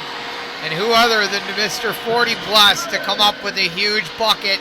He seems to step up every time they need it. He is a leader to say the least. Number 5, Mr. Tony Bennett. And a timeout call going to be called by the St. John Millrats. And when we return, Tony Bennett will shoot his free throw. Let's check in with our main man, Alejandro. What's going on? Just first to say thanks to our viewers from Senor Millrats. We have right now like around 100 viewers. Nice. Around 98, 99 viewers. Big shout out to them, to our viewers from the Windsor Express fan base. And just to comment about some questions about our quality, we are streaming in high definition HD. Yep. And basically our equipment is like homemade. We made the specs for the computer. We saw on the computer for a special build, and we have just a normal, powerful computer with 3 HD interface cards. Then we have the homemade equipment, the mixers, the broadcast microphones. That's right. The headsets, I did it myself. That's right. I hacked the circuits. Look at them. So it's a huge investment to do a high quality live stream, but it's not out of reach of the deep pocket. Absolutely. There are a couple of more things that we are facing. Of course, the live stream cost and the manpower to run it. So it's not easy. Yeah, it's not easy. It's not easy. Yeah, a lot of people up here in the media booth here at the WFCU Center making this happen for Knockstrom.tv. I'd like to thank them all right now. We've got Jeremy James Fokuo, we've got Aaron Sanders, Emily Rubinski, Dan Shelley, of course, your humble servant Alejandro, Mitch Kobe K, and myself. Mobo for the dunk. 10 straight points for the Express. What a time to go on a run. Mo Bolden comes up with a huge slam, and the roof comes off the WFCU Center. Right off of back-to-back 3-point plays between Tony Bennett and Shaquille Keith. The Windsor Express get another big slam from Maurice Bolden. And it's a 12-point deficit. Like you said, 10 straight points for the Windsor Express. And Chris Smith getting pressed now. Jump ball. And Chris Smith and Tony Bennett getting heated a little bit. A lot of emotions coming out in this game. These guys are playing at the highest level. Chris Smith and Tony Bennett. Both coaches on the floor now. Of course, we know how heated things can get. These guys are playing at the highest level that they can, and of course, when you're playing that intense defense, the other players don't really like it. And I'm sure that if the St. John Millrats were pressing the Windsor Express like that, and after in a big tie up like that, there's always going to be emotions. Right, and the Express on a run there, and they're starting to take back a lot of that momentum. So a real shift in paradigm with the energy, and sometimes frustration sets in. And like you said, that press allowing no space, passion coming out. Absolutely, and big kudos to the head coaches for calming down their squads in very quick fashion. Of course, we know how easy it can get for tempers to flare. And of course, DJ Thor on cue, putting on some mellow Bob Marley music. One love, everyone. I think this is probably the funniest. It would be pretty awesome if all 10 guys just started hugging it out on the court. The fans are all rocking back and forth. Good job, DJ Thor. Pretty Big awesome. shout out to you. Pretty awesome. Absolutely. And yes, just so you guys know, Alex is the MacGyver of the NBL Canada, making all this happen. He's a regular Bill Nye the Science guy. That's right. Very intelligent, crafty man. We've come a long way from season 1, haven't we, Alejandro? Yes, of course. Remember the days of the welcome to the worshippers of the Orange Sphere. Yep. All those addicted to drama and adrenaline junkies. Yeah. And that just goes to the testament, and like we have grown at Knockstrom.tv, so has the league. And of course, we've all had our growing pains and some technical difficulties, and right. And we're trying to do and we want everyone to know that every crew across the league is doing the best that they can at all times to bring you this product. And it's free, and it's available, and you got this YouTube platform, and everybody working so hard, like you said, Brett, to do our best to continue to move forward and to get better every day. Yeah, like we said, me and Alex began this with a webcam and one microphone. Yeah, it was a webcam and just a microphone and a headset. That was it. That's right. Used to be me and Alex calling games all the time before our main man, Mitch Kobe K, joined the fray. Right. Having some fun. This whole thing is fans, players, owners. We're all growing together here in the NBL Canada, and what a journey it has been. Absolutely, and we've sorted out the tensions on both sides of the floor there. It looks as though Chris Smith is going to be shooting a free throw. I believe that there was a technical assessment at both sides, but we're going to wait for the public address announcer, Steve Belanger, to announce before I can make any assumptions. Tony Bennett still on the floor, Chris Smith still on the floor, so no one's been ejected or no one of that sort. And when we get back to basketball, the Express cut this thing to 12. Chris Smith knocks down a free throw. So they must have called a foul, an original foul, on Tony Bennett for reaching in when we had the tie-up situation. So, to be honest, I'm confused. So I'm just glad that we're getting back to basketball. Let's rock and roll. Let's go. Doug Herring Jr. at the helm. Shaquille Keith defending him. Brandon Robinson with a good defensive play there on Chris Smith. They'll knock it out of bounds. It'll be St. John basketball. 13 seconds left on their shot clock. Disrupts the flow of that possession.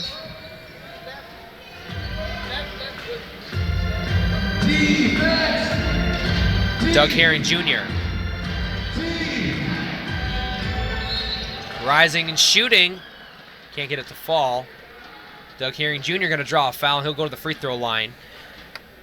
After the Express trimmed it to 12, that skirmish there has led to a little bit of a down period, and the momentum is seemingly dissipated. Yeah, it stopped the flow of the game. The Millrats made 2 free throws. They have 2 more here now. And I would imagine, Brett, the refs are going to call it a tight game now.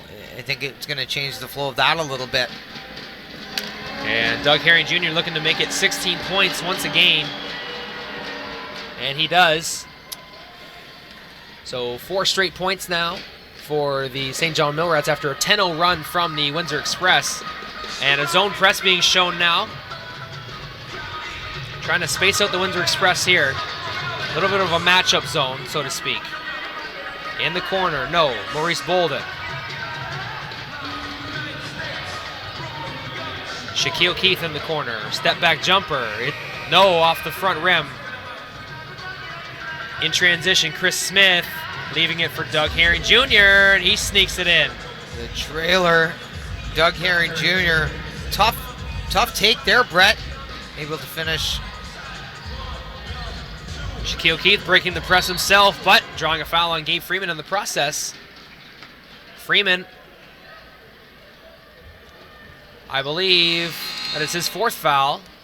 St. John foul, it's number 25, Gabe Freeman. That is his 5th personal. That's his 5th of 6 fouls, so he's going to sit down for an extended period of time.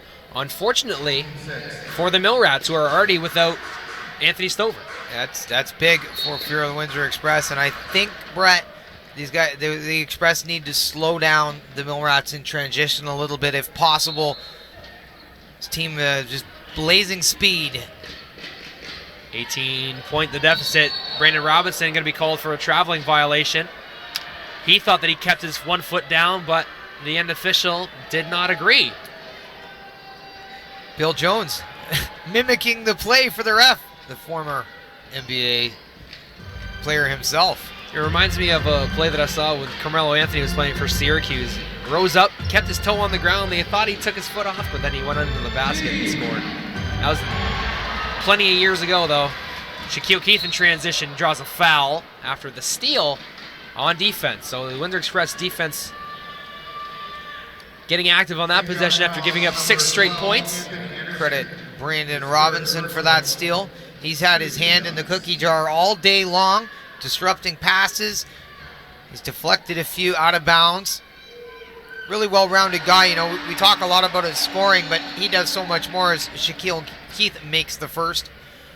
And I learned recently that he spent 2 years in the CIS before going over to Kilgore College prior to being to turning pro this year. So I didn't know that. So there's another guy with CIS experience playing at this level. He's the biggest addition to the roster this year, in my humble opinion, and they really did find him at the right time.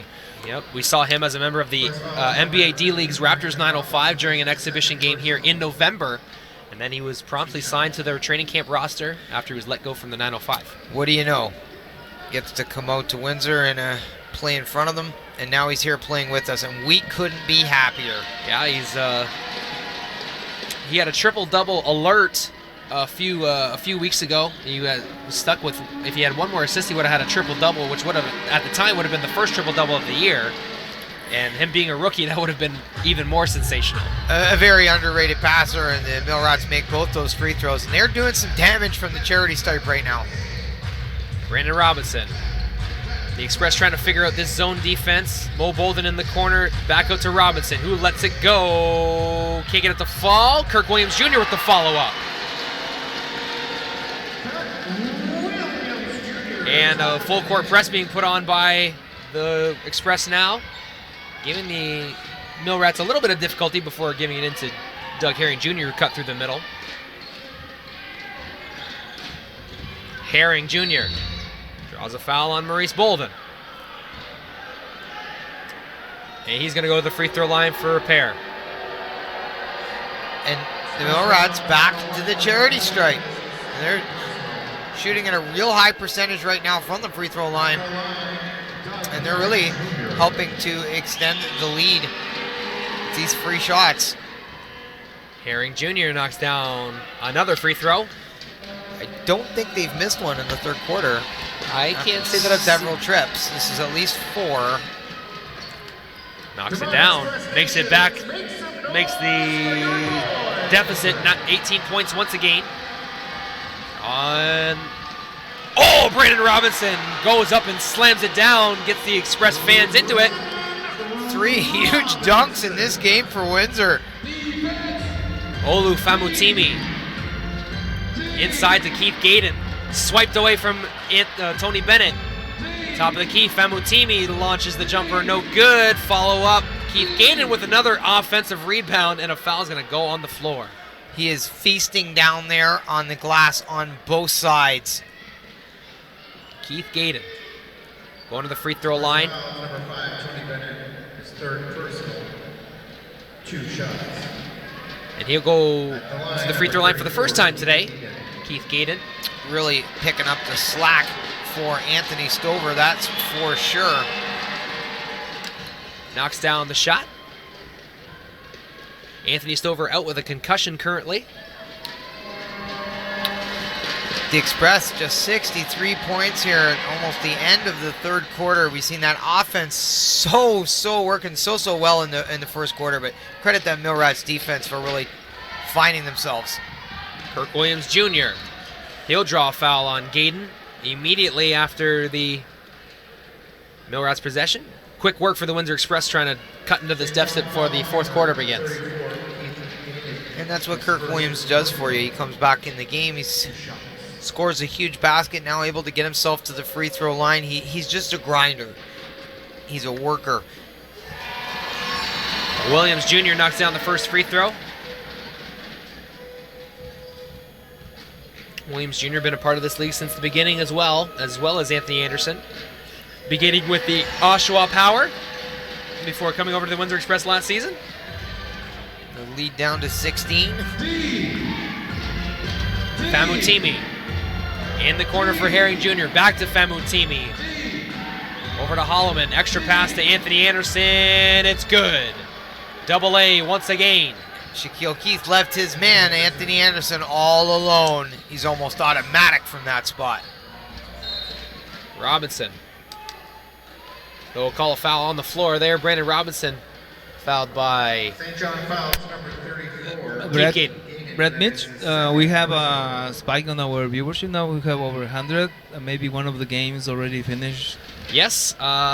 Looking now at the final score out of Moncton. The Moncton Miracles winning 113-103 over the Island Storm. So big welcome to our viewers from that game if you're checking in. We've got the St. John Millrats up 18 over the Windsor Express, but a free throw from Brandon Robinson cuts the deficit by a single point. Under 15 seconds to go in the quarter. Anthony Anderson gonna wait for the last shot. Shot clock turned off, crossing over. In the middle of the key, loses it. 5 seconds to go. Shaquille Keith over to Mobo at the end of the first quarter. How you like me now? The Express defense stepping up in the closing moments of the third frame. Some excitement going into the WFCU Center fans here. After 3 quarters, the Windsor Express trailed the St. John Millrats 84-69. When we return, more of NBO Canada basketball on Knoxstrom.tv.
Welcome back to the WFCU Center, ladies and gentlemen. In between the third and fourth quarter, between the hometown Windsor Express and the visiting St. John Millrats.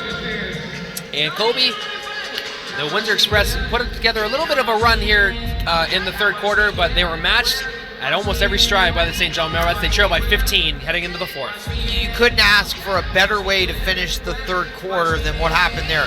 Big defensive play, and credit Tony Bennett. There was very little time on the clock.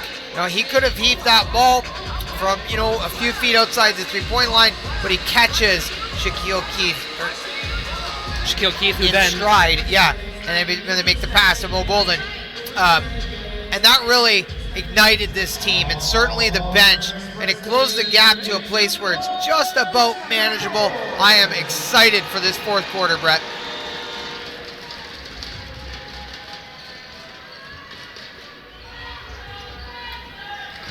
Alex Johnson over to Kirk Williams Jr. to start off the fourth quarter with a bucket for the Express. Fantastic effort at the rim for number 32. And Keith Gaydon, he traveled. Nothing else really to say there. Costly turnover. Yeah, I don't think he was expecting to get the ball on the press break. A triple would take this thing down to 10 points. We'll see what happens. Let's see what happens. Fourth quarter action here on Knockstrom.tv. Brett Hedges and Mitch Kobe K on the call. Thank you for joining us from around the world and across Canada. Kirk Williams Jr., yes.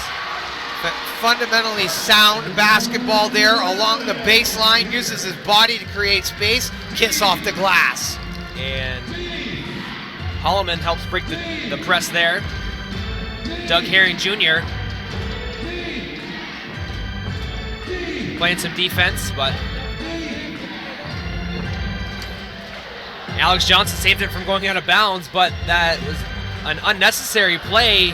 He gave it right to the St. John Millrats, who then score. Yeah, that would have been a turnover for the Millrats, so unfortunate series of events on that possession. Shaquille Keith finds an opening, and one! Extending that play, like we said, he brings a big X factor for the Windsor Express, who are going on a little run now and only trail by 11 with a free throw to come. And look where the Express are getting it done, Brett, at the rim. We've seen Kirk Williams Jr. score 6 points. There recently, we see Shaq Keith going back, so they're taking it to the Millrats right now, able to get themselves to the free throw line. This nucleus really, really working. And of course, with Gabe Freeman on the bench with 5 fouls, a huge part of this lineup now, and Anthony Stover out of the game.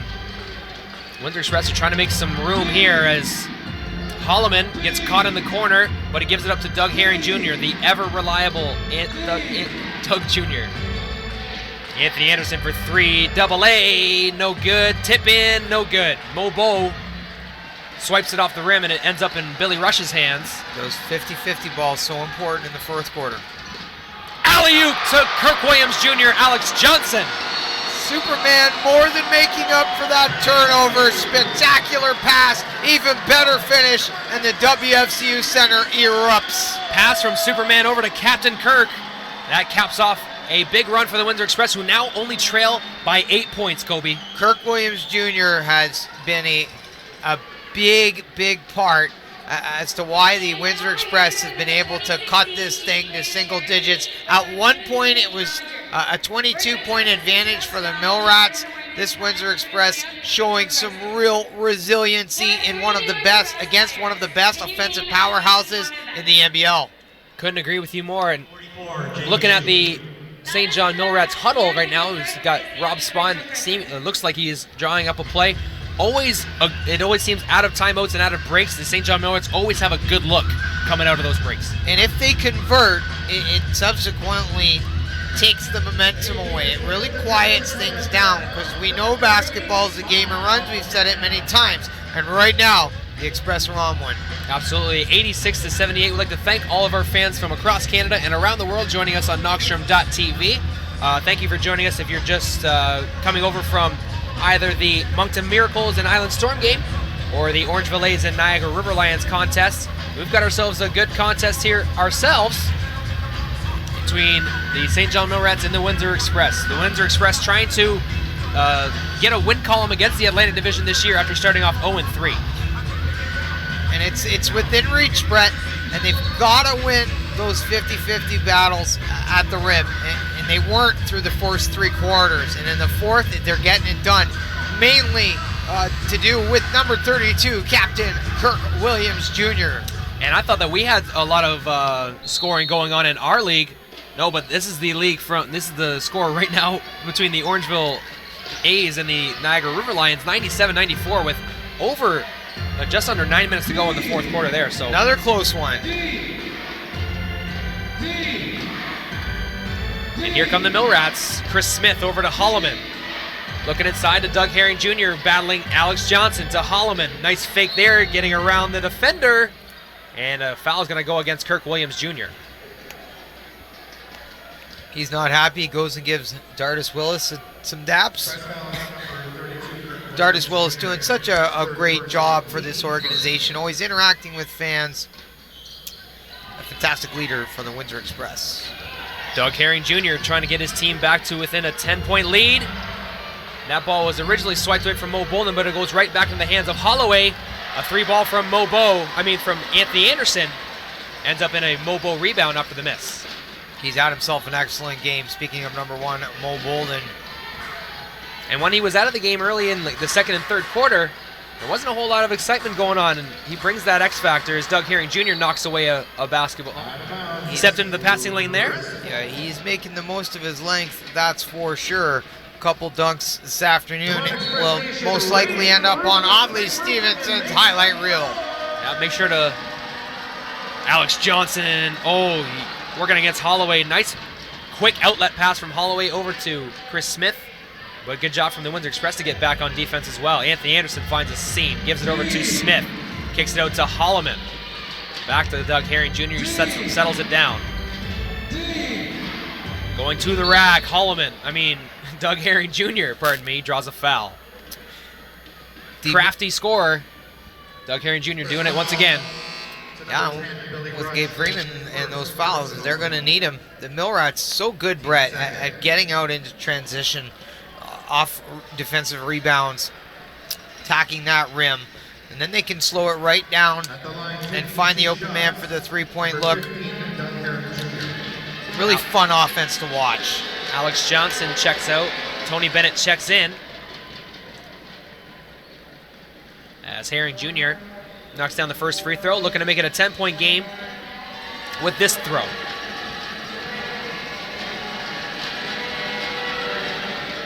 And it touches almost every single part of the rim before it goes down, but it does, and it's a 10-point lead once again for the Mill Rats. Textbook free throw shooting going on for St. John.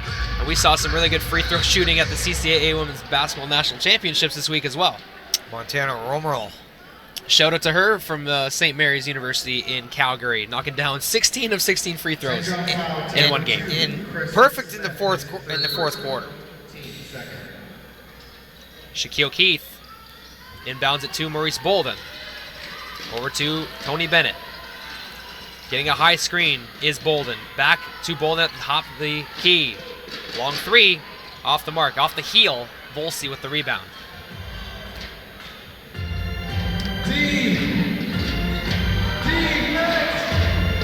Doug Herring Jr.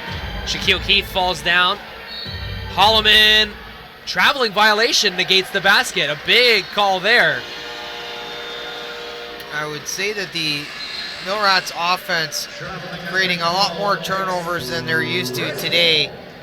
And this really helping this Express team, who should look to score and create some offense off those turnovers. So important with just 8:31 left in the fourth and final frame, down by 10. Brandon Robinson and Chris Commons check into the game for Mobo and Shaquille Keith, who provided some great energy off the bench for the Express, getting them back within 10 points. And looking for more here. Tony Bennett kicks it out. Brandon Robinson steps inside the three-point line. Billy Rush for 3, no good. Unable to find his stroke with the Express so far, Billy Rush. Doug Herring Jr. taking his time for the St. John Mill Rats, looking for a good look. Volsey kicks it out. Anthony Anderson from behind, and a foul going to be called against Brandon Robinson.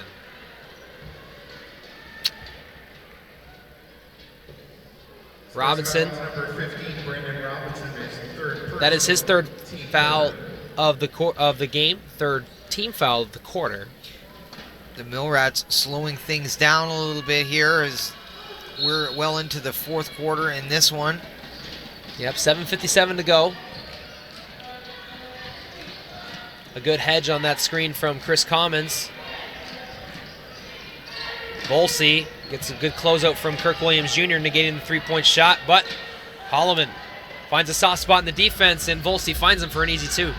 He gets behind Brandon Robinson for the easy bucket.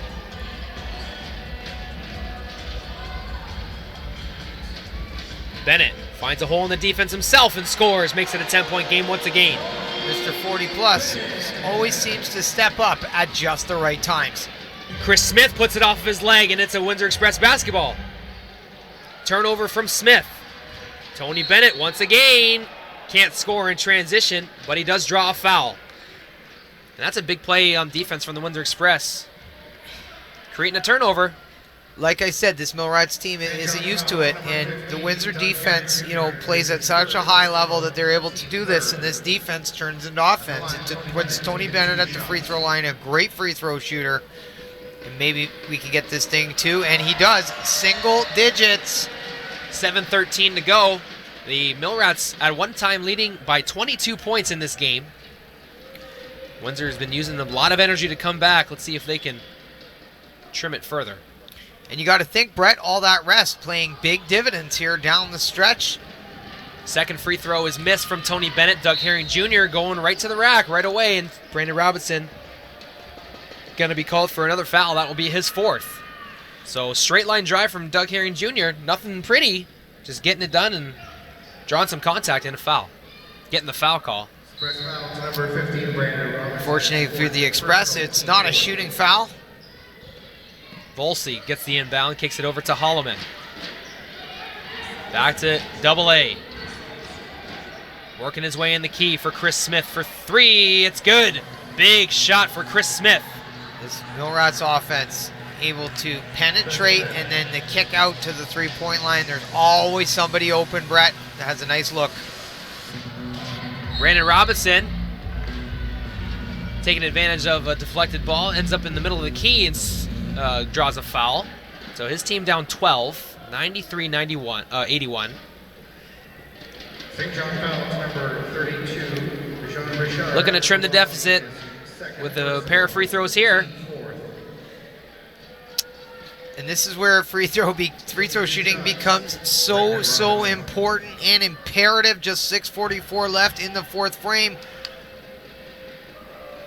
Windsor, Coach Tony Jones got to be thrilled with his players' effort today, Brett.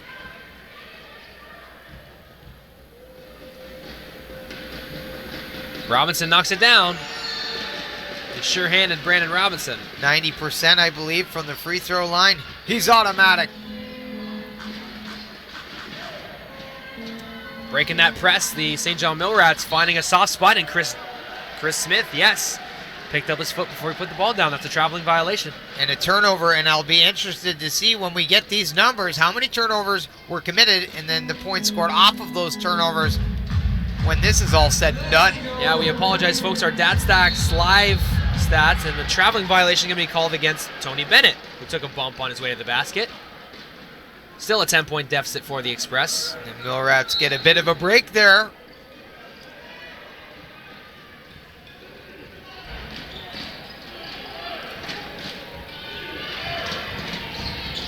Herring Jr. kicks it up to Holloman. Extra pass to Volsey. He's got a wide open look. Ooh, puts it off the heel. Rebounded by Chris Commons. Here come the Express. Down 10. Kirk Williams Jr. finds Brandon Robinson. No, that ball is going to be disrupted from Doug Herring Jr. and off of Brandon Robinson.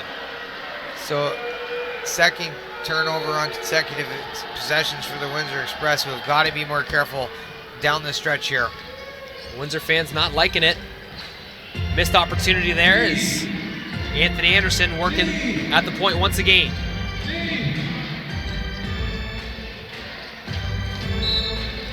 And now they're saying that Anthony Anderson touched it last. And it'll be Windsor Express basketball with 5:50 to go. So Some uncharacteristic trading turnovers there. Yeah, trading turnovers. Express Nation, we need you to get loud and proud. Let's go. And with 5:50 left, down by 10, it's time for the Express to make something happen. Let's go, Windsor. Brandon Robinson. A basket here for the Windsor Express would be huge. Kirk Williams Jr. can't hang on to the pass from Tony Bennett. Herring Jr. slowing the ball up in transition over to Holloman. Back to Herring Jr. He drives. Is disrupted, but he gets the ball back. Chris Smith with another shot off the heel. Ripped away from Chris Commons. Tony Bennett. Working in that phone booth. Kicking it back out to Billy Rush. Back to Bennett, to Kirk Williams Jr. for three. Line is good, and the shot is good. Captain Kirk, he's been doing it all day long. 7-point deficit now. 93-86, less than 5 minutes to go. And if you're head coach Bill Jones, I'm sure this is the spot where you want to be. Absolutely. Fans getting their money's worth at the WFCU Center. Herring Jr. takes a bump. And Billy Rush is going to be called for a foul there. That's going to be on the floor, I believe, as two substitutions set to come in for the Mill Rats. And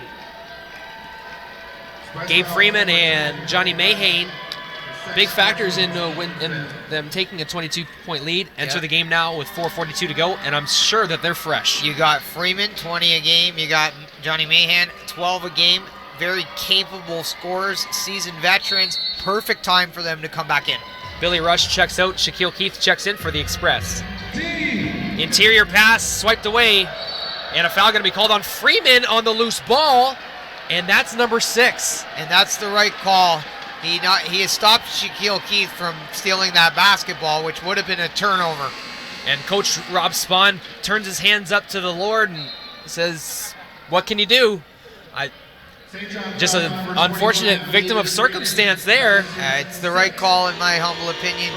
I'm just a broadcaster. That's right. Like we say, the officials have themselves a very tough job. But if you're the Windsor Express, it's a massive break, Brett. Oh, absolutely. Gabe Freeman, former MVP of this league when the London Lightning won their first championship in 2011-2012.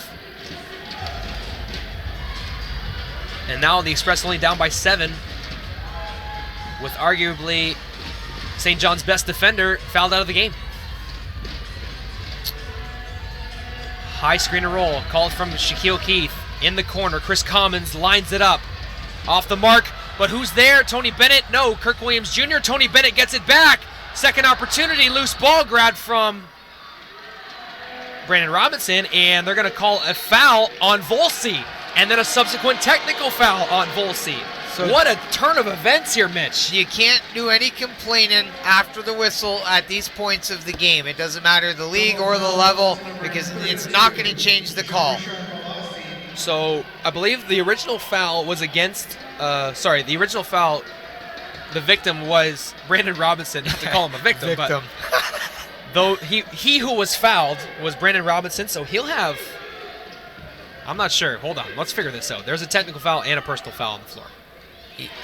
And Brandon Robinson knocks down the first. Yes, that was the technical foul. There was no shooting foul. So it will be Express basketball. Now they only trail by 6. Yeah. Volsey checks out. Keith Gaden checks in. I'm sure he's going to have a chat with head coach Rob Spahn. Yeah, you can't put Brandon Robinson on the line right now. When he's on the floor, he's 90%, so it's an automatic free throw. Robinson over to Shaquille Keith. Shaquille Keith looking for a high screen. Going one-on-one with Keith Gaden. No one home, and it's good. The Windsor Express rookie playing like a seasoned vet. And a timeout called from Rob Spahn, head coach of the St. John Mill Rats. He's checking in with the scorers table, trying to get the stats about his team's foul situation. And that's a good call. With under 4 minutes to go, the Mill Rats only lead by 4 after 1 point. Mitch leading by 22 points. It's been a heroic, concerted team effort by the Windsor Express, who have mounted a massive comeback after watching this Mill Rats team look automatic from the three-point line. Everything falling and working, but this is a testament to character, to grit, to toughness, to determination. This is a team that's playing like they want to return as a champion. This has been a fantastic effort, win or lose, by Coach Bill Jones and his guys. Absolutely, and on the other side of the court, we've got the St. John Millrats trying to figure out how they can pull out this victory. 93-89 they lead. They won a tight game over the Orangeville A's last night, 116-111. But if they continue turning the ball over like they have, I don't know how they're going to win this ball game. It's been a major factor. And we talked about it in the pregame coming in. They don't commit many turnovers. And turnovers absolutely sink teams.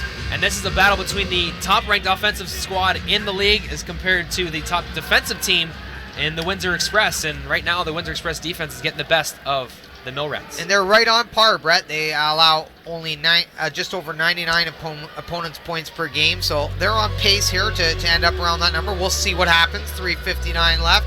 But it's the scoring for them that's down, but not in the fourth quarter.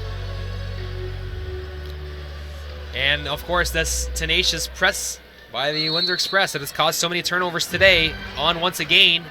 Keith Gayden giving Chris Commons a big bump there.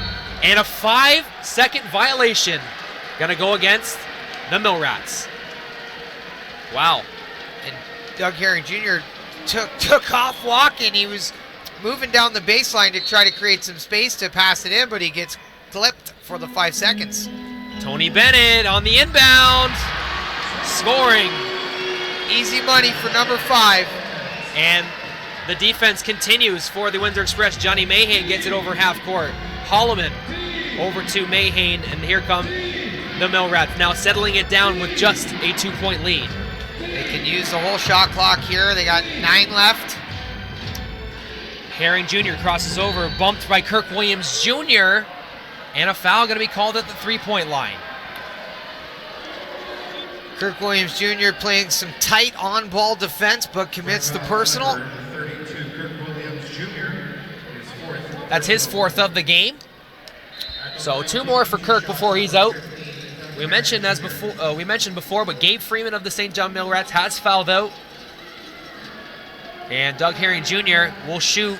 No, they will say the Express will have one more foul to give before free throws. And that's a big factor in itself. Indeed, it doesn't provide the Millrats with any additional offense, but they do remain possession. And another one. And Chris Commons going to be called for a hold on Keith Gayden on the inbound. So if they were one away before, they're certainly shooting free throws now, but Keith Gayden heads to the line. And tragically, it really can suck the life out of a team when you slow things down like this with these foul calls and breaks in play. Now put the Millrats on the line. It can really mess with the momentum that the Express had built. And Gayden misses the free throw. The Millrats haven't missed too many from the charity stripe today, that's for sure, but these are 2 important ones, folks. Keith Gayden been a big factor for the Millrats early with the offensive and defensive glass. He's knocks great. down the second there. And it's a 4-point game now.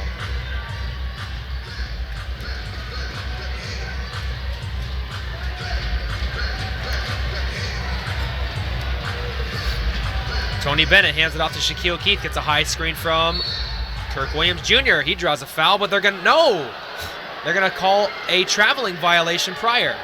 And I apologize, it is 94-91. It's only a 3-point deficit for the Express. I said 4 points earlier.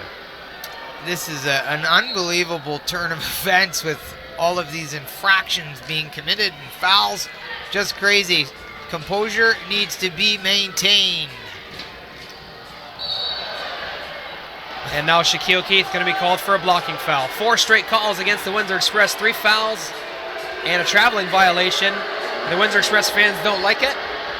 Their boos are raining down onto the hardwood. Shaquille Keith was looking for an offensive foul in that play.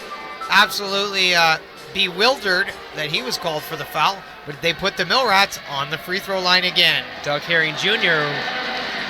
knocks it down, extends the lead to 4 points, looking to make it 5 with this free throw. This has really changed things for both teams, but it's given the Millrats an opportunity to extend the lead. And he does so. Herring Jr. makes no mistake. Knocks down both free throws. And Tony Bennett gets past the initial pressure and then draws a foul on Anthony Anderson. So good job from Tony Bennett there, drawing a call on AA Anthony Anderson. Veteran play, and you see Tony Bennett, he's intelligent enough to figure out a way, Brett, to get the shot off, which put him on the free throw line. Tony Bennett at the line. Chris Common's going to take a seat for Mo Bow. Perhaps saving Chris Commons. I believe he has 4 fouls. Bennett, a fantastic free throw shooter, but that one will fall short. You cursed him. I hadn't even got the sentence out yet, so I'll give myself a mulligan there. Tony Bennett looking to make it a 4-point game. He rattles it home. 4 points the difference, 3:05 to go here, which, as we know, Kobe is a lifetime in basketball. It is manageable for the Express, though, but this Millrats team, no surrender. I'd like to thank all of our fans from around the country, or across the country and around the world. And an offensive foul going to be called against Keith Gaden. I really can't describe how the last few minutes have gone, Kobe. No, I'm ready. I'm smiling. I'm crying. I'm going through all the emotions that a human being would own. I think, yeah. What are the 7 steps of acceptance? Or yeah. I'm going through a few of them right now. Angry, bewildered, frustrated, happy, sad, joyous, free. All of it. Remorseful. And now the Windsor Express back at it. Under 3 minutes to go here in a fourth quarter. Oh, blocked from behind from Holloman. Kirk Williams Jr. tried to save it from going out of bounds. He ends up passing it off of the backboard. Express badly need to stop here off that turnover. Big play from Holloman as well. Tony Bennett playing things really close. There was some contact there, and he will be called for the foul. And Bill Jones was looking at the official, wondering why he wasn't giving him a 5-second call, even though the defender was right on the offensive player. He definitely has a case there. Yeah, I'm not sure. He was nearly at half court, and Rob Spahn quoted the official saying, "Hey, he's almost at half court." Trying to find any advantage that they can as Doug Herring Jr. misses the first free throw, much to the delight of the Windsor Express fans. Knocks down the second, so it's back to a 5-point game. And the Express with possession. Shaquille Keith, along with 4 NBL Canada veterans, looking to make a dent. Express.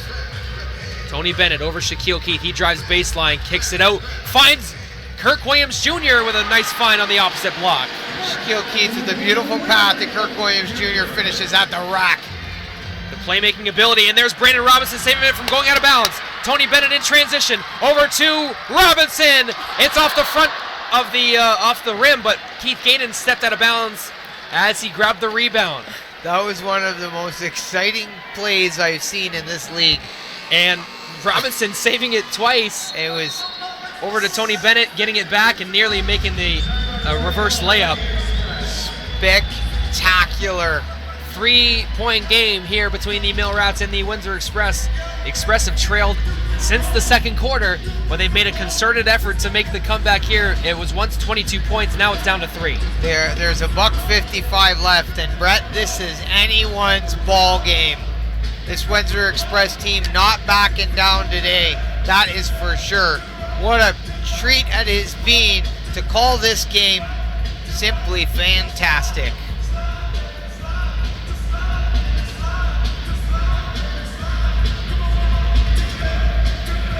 A lot of excited fans here at the WFCU Center today.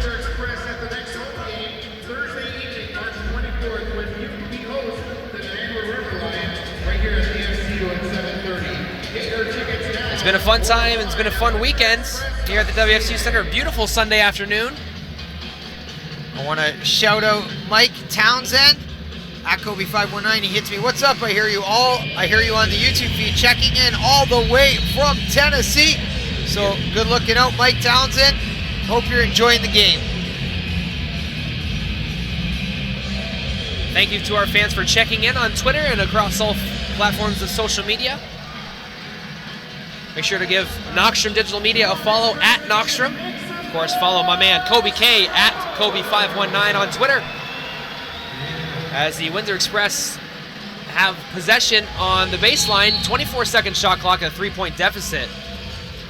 Chris Commons can't finish in tight.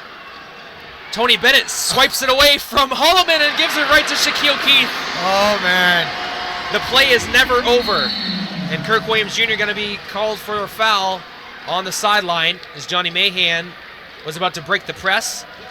So he sacrifices a foul for an easy bucket. Well, I mentioned after the near scrum that the referees were going to call a tight game because of it, and that's exactly what happened. Windsor's really got to be careful here, but they're playing with passion and energy, and they've got to tighten things up defensively, so there's going to be some fouls here and there. They have cut this thing to 1 point, Brett, but buck 44 left. What a game. Mahan knocks down the free throw. So he's looking to make it a 3-point game once again. And the second free throw, they're going to say that was tipped by the Windsor Express. It goes to Volsey in the backcourt, so no backcourt violation. A very important stop coming up here for the Express on the recycled possession off the free throw. So Express looking for a stop here, down 2. Doug Herring Jr. weaving his way in the defense. Mahan for 3, circles the drain, not going to fall. But a beautiful hustle play there from Holloman to keep it alive, but then a traveling violation called against Mahan. And you see Coach Rob Spahn just holding his face. I'm sure he can't describe what's happening with his club either. I can't describe it either, but I absolutely love it. Tony Bennett right to the rack. Tie game. Off the dish from Robinson. What a take. And as soon as he got that ball, he knew exactly what he was doing, going right to the rack. He's got a tie game with 1:05 to go. Anthony Anderson with the handle. Volsey. And no continuation on the foul. That's going to go against Kirk Williams Jr. Let's see how many fouls that is against him, and it will be 6. After a fantastic game, Kirk Williams Jr. will have to take a seat. A little bit bittersweet, Brett, as a big part of why they were able to mount this comeback is because of number 32. And Coach Jones giving Kirk Williams Jr. a good talk before. He was excellent. He did all kinds of work under the rim, fighting for those 50-50 balls. And Volsey misses the free throw. So we watch this Millrats team near perfect from the free throw line finally start to falter and miss in the most important stages of the game as the Express pump it up this crowd. Let's just listen to this Express crowd. Misses. No, Volsey gets the roll. So it's a 1-point game. Under a minute to go here. 99-98. St. John leads. Shaquille Keith working against Doug Herring Jr. If you didn't think this had a playoff environment, you are wrong. Maurice Bolden in the corner for TB. Off the mark, but tipping it up. Brandon Robinson with the offensive rebound, and he draws a foul. 38 ticks to go on the clock. Windsor will head to the free throw line. All of this right now is about effort and heart and will. We're in a dogfight. And this thing could go either way. Brandon Robinson on the line. Ooh, and he misses the first. A 90% free throw shooter with a rare miss. Has a chance to tie it up here on the second. And that would only add to the drama, of course. Knocks down the second, tie game. 99 up. Doug Herring Jr. finds Holloman across the timeline, who finds Chris Smith. Blocked! No, I believe Tony Jones, he got a little piece of that. Not sure if there's a clean block. It is a miss from from Chris Smith, however. Credit Tony Bennett for the defensive helping stop that play. 4-second differential between game and shot clock. The Windsor Express are going to have to get it off. Tony Bennett, tie game, driving to the lane, no one home. It's good! 8 seconds left in the game. Anthony Anderson moves it up into the front court. Holloman goes down low to Volsey, and he's blocked from behind, but Chris Commons is called for the foul. Volsey missed a free throw, split the pair of free throws on his last chance at the free throw line, and you hear the Windsor Express fans pleading, Windsor Express players pleading their fans to get up off their feet and alter this shot. He's got to make both. 2 very important free throws here for the Mill Rats. I've never heard it this loud, Mitch. And he makes the first with ice in his veins, Jean Richard and Volsey. And he just saw Coach Jones say to the scorer's table, if he scores, he wants a timeout. Let's look out for the offensive rebounding. Volsey knocks down both, and Coach Jones will advance the ball from the baseline to the front court with a timeout call. So the Express with an opportunity here to get a good look and a clean shot and potentially get out of here with a spectacular win. Or we could see this thing go to overtime. We haven't seen the Windsor Express go to overtime this year, but it would only add to the drama as we're looking at our crew right there. Everyone up here in the WFCU Center media booth is on their feet. 4 seconds remain in regulation between the Mill Rats and the Express. I want to go back momentarily and just salute number 5, Tony Bennett, for the job that he has done in the 4th quarter. You want to talk about stepping up, you want to talk about leadership, you want to talk about getting it done. That is the man, Mr. 40+. And of course, big shots from Jean Richard Volsey on the other side, with almost every single person in this gym hoping that he misses. He knocks down both free throws with ice in his veins. There might have been some 911 calls going out. This place was so loud. And he, very poised, savvy veteran, took his time, relaxed, made both free throws, and tied this thing up. Mitch, Brett, big shout out to Teresa McLean. I just say the announcers are great. Thank you very much from all of you tuning in across Canada and around the world. It is a pleasure to be here for Knockstrom.tv. 4 seconds remaining in this game, and here it comes, boys. If this thing drops, this place is going to erupt. They don't need a three-point shot. They go right into Chris Commons. He goes fading up. Oh, and he missed the shot at the buzzer. We are going to overtime.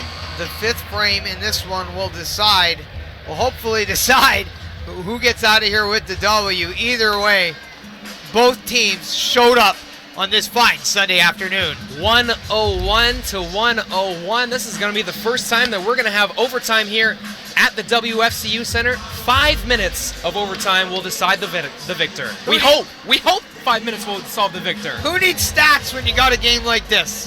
Unreal. But it will be interesting to look at the numbers when this thing is all said and done. Both of these teams talking it over, trying to figure out game plans for the overtime frame. This has got to be one of the best games of the year in the NBL, Brett. I would have to say it's going to contend for one of the best games of the season. Absolutely. We'll be talking about this one on the NBL Canada Live This Week podcast. That is for sure. Make sure to subscribe to NBL Canada Live, NBL Canada Live on YouTube. Make sure to grab all of that. Make sure to subscribe to all of the wonderful broadcasting crews across the league.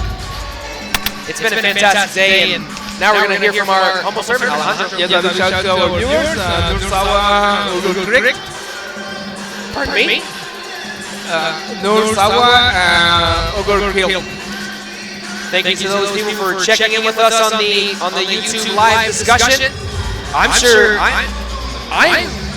I'm having heart palpitations, I swear. This has been one exciting game, and we're going to get for all those addicted to drama and adrenaline junkies. Yeah. Now, a quick word from Aaron Sanders, who, I'm sorry, Aaron, the post-game reports just going to have to wait for overtime. Hey, you know what? When it's overtime, when it's a tight game like this, I don't mind it as much. Remember, the Express were down by as much as 22. They applied the full court pressure the most, and boy, oh boy, folks, you are in for a diaper dandy of an overtime. Absolutely. Thank you very much, Aaron. We'll make sure to stay tuned with Aaron for the post-game report. Doing a great job as always. We're going to have 5 minutes of overtime to separate these two teams.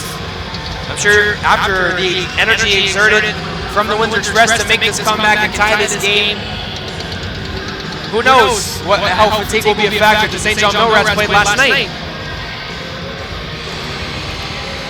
101 to 101. It's been a fantastic game here, folks. You're in for a treat. DJ Thor throws on Welcome to the Jungle. Couldn't find a perfect, more fitting track for the moment.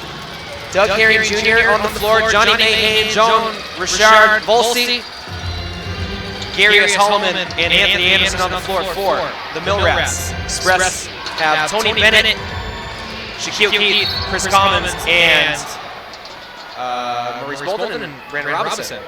And a foul going to be called against Bennett, I believe. So fouls, of course, transfer over to the game. So every possession, a very key one for either defense. As is every free throw that's shot. This is two really important points for the Millrats. They can potentially take a 2-point lead. But like you said, Brett, any sort of foul committed will result in the other team going to the line as he misses the first. Anthony Anderson misses a rare free throw. The former league MVP makes one of two. Takes a 102-101 lead for the Millrats. Express. Over to Shaquille Keith. He drives. He's got the motor and he scores off the glass. 103-102 the score. Off the left side with the right hand. Number 22, Shaq Keith. And it would seem that Shaq Keith would have seemingly the most energy for the Windsor Express as they enter this fourth quarter. They might be going to him early. Him and Maurice Bolden coming off the bench for the Express today. Kirk Williams Jr. and Gabe Freeman fouled out respectively for their team as Doug Herring Jr. can't knock down the jumper. Loose ball on the ground. Who's there to grab it? Tony Bennett. The league leader in steals. Some of the best ball hawk instincts I've ever seen from any guard playing the game of basketball. He is always in the mix, playing his heart out. Number 5, Tony Bennett. And it's been a while since we've seen Sharon Collins in the game too, so that is a noteworthy fact as well. Yeah, he can hit the big shot in the big moment, and he's a veteran. And Coach Bill Jones showing some trust in his new guard. The Express seemingly have a larger bench, but we'll see how each team handles their bench as overtime continues. Tony Bennett gets a high screen from Maurice Bolden. He rises and shoots off the mark. Raises his hand there, acknowledges the mistake he made. Defended well by the Millrats. Give them some credit there. Absolutely, I agree. This Millrats team has been balling out the whole game. We spoke a lot about the Express comeback, but the Millrats have been able to score as well as an early miss there. Tony Bennett draws the foul on Doug Herring Jr. He doesn't like the call. I thought he made a great defensive play there, but just a little bit too much, says the official Paul Carter. Tony Bennett didn't really have any room to pass there, so he had to take it to the rack. He gets away with creating a foul and now subsequently possibly creating some offense. Yeah, the spacing on that fast break was off. It was off for the Windsor Express to Sharon Collins. It looked like it was going to be a 3-on-1, but it just didn't translate that way. So Windsor's lucky they might produce some offense off of that. So Sharon Collins is going to check in for Tony Bennett. Tony Bennett has 5 fouls. So the offensive-defensive chess match begins. And you can't give any space in overtime, so it becomes a really tricky area. Defensively, Tony Bennett with a free throw. Knocks it down. Windsor with a 3-point lead, 105-102. Cash money. Tony Bennett from the line. And he will take a rest. We'll likely see him again shortly.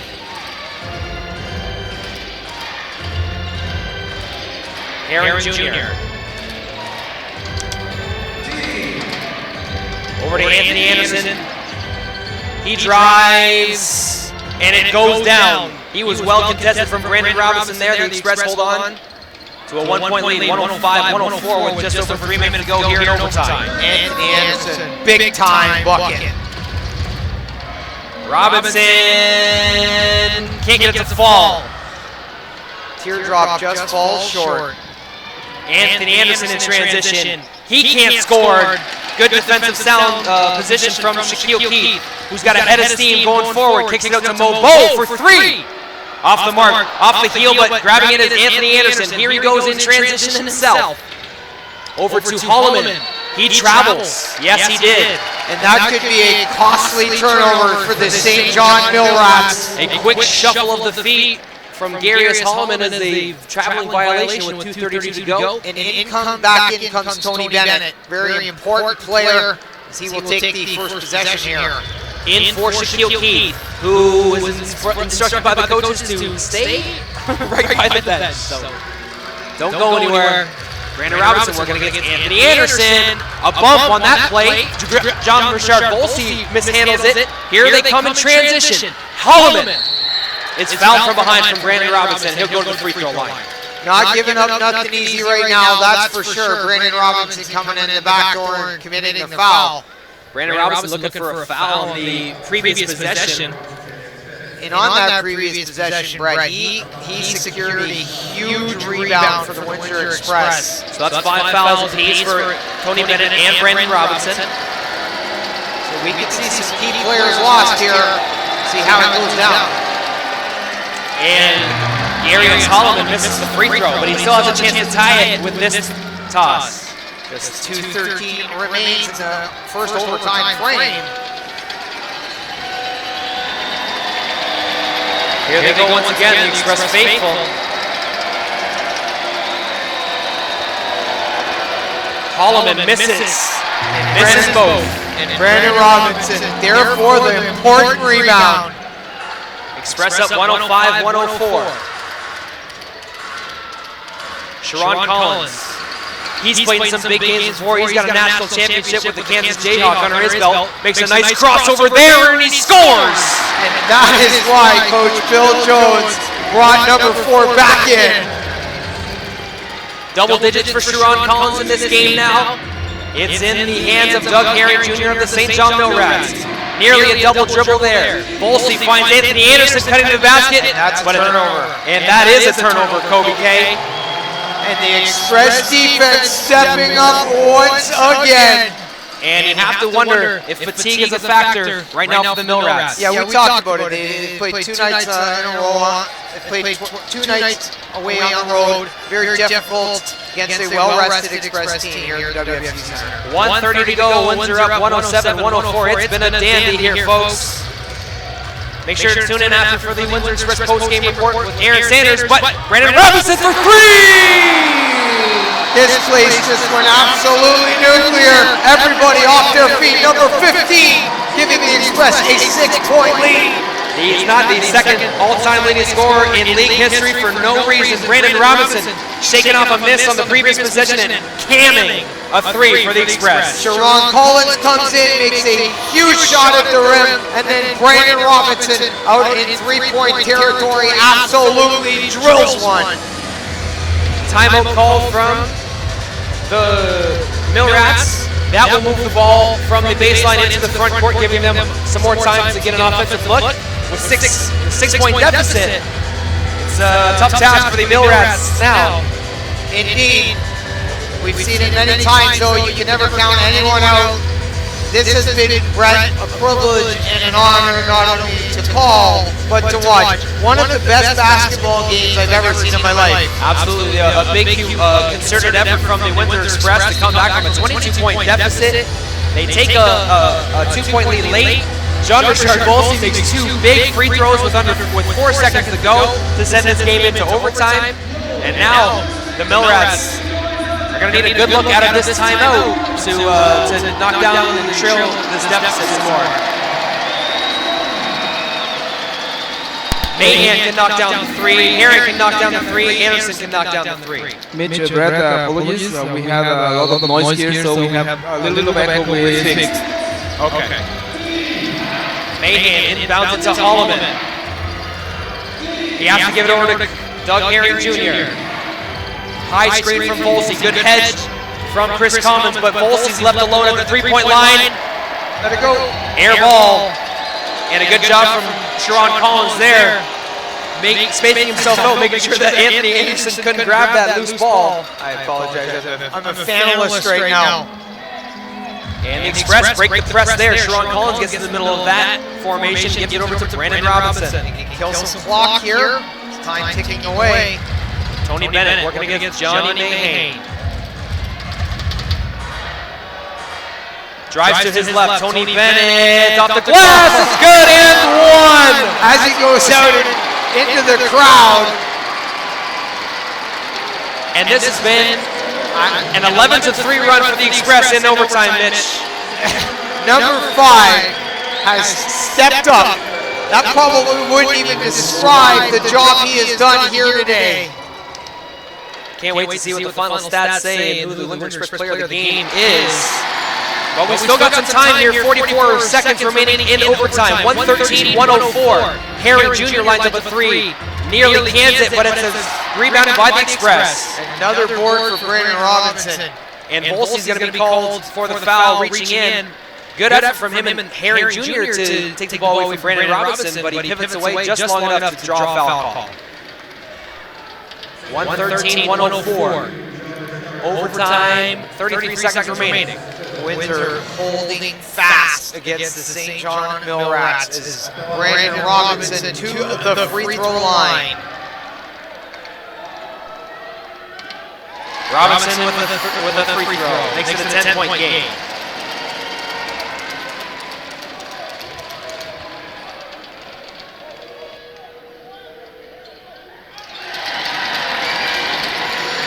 Unbelievable change of events here at the WFCU Center. Mayhain gets Mo Bolden up in the air and nearly drops the 3, but rising up and grabbing that rebound was Tony Bennett. Slight differential in game and shot clock. And a foul is going to be called against Garius Holloman.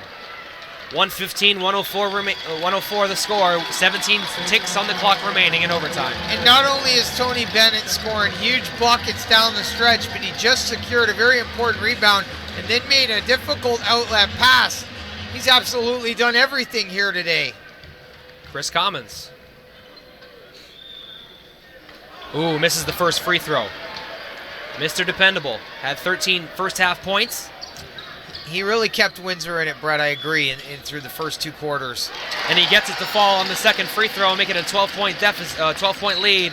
And Tony Bennett is going to foul out of the game after fouling Doug Herring Jr. And he's going to deserve some congratulations from the Express crowd for a big effort. He can sit down with some pride, and in my eyes, the player of the game. At the line, number 15, Doug Herring Jr. Doug Herring Jr. at the free throw line. And in the fourth quarter, in overtime, Mitch, free throws have not been the friends of the St. John Millrats. No, they were very good to begin the fourth, Brett, and then it slowly started to go the other way. I got to agree. And that will rim out.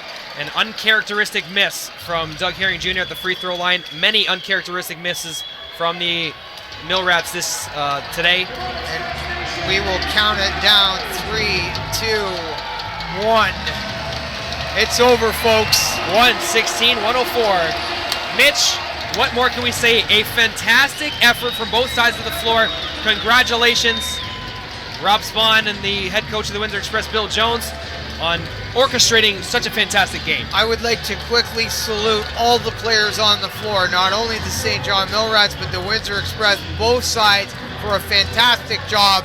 Absolutely stand-up effort here today from both teams, including the Windsor Express, who closed this thing out despite many roadblocks, got it done at the WFCU Center. Now the Express go up to 16-13 and finally defeated an Atlantic Division team for the first time this season.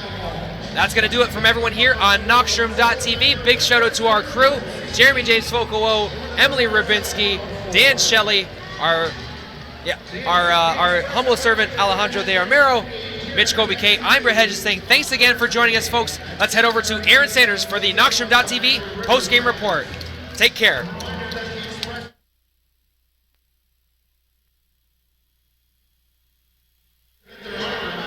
Thank you, gentlemen. And on the first day of spring, we have witnessed one of the greatest games we have seen from the Express this season. In overtime, the Windsor Express defeats the St. John Millrats 116-104. I would love to call this the Knockstrom postgame, but since we gone the extra mile in this diaper day of the ball game, you could call this the Knockstrom overtime. And with the same host, me, Aaron Sanders. The second half in overtime was probably one of the best features, one of the best exhibitions we have seen from both clubs this season. The Windsor Express started off by opening with a vengeance in the fourth quarter, applying the full court pressure, using great ball handling skills, moving the ball around until they got the open shot. They stuck with the inside shots when it counted, and you have to give your hats off to Maurice Bolden. He supplied with a couple of top tenor plays from this afternoon. Maurice Bolden, a Statue of Liberty dunk. You can see that on the poster soon enough. And with Maurice Bolden, another alley-oop, a two-handed alley-oop, a great top tenor plays nonetheless. But St. John Millrats, you got to give them credit when credit is due. But this day belongs to the Express. The game is in the fridge. The Express were down by as much as 22, but they persevered. They came back with a vengeance, and they won it with the final score of 116-104. We'll step aside from this game for a moment and go to the out-of-town scores quickly.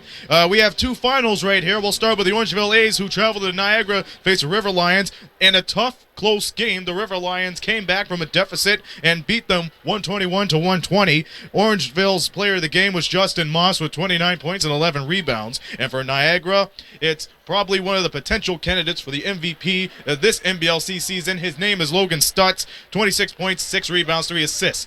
That's it for that game. For the Moncton Miracles against the Island Storm, Moncton picks up a 10-point win over the Island Storm, 113-103.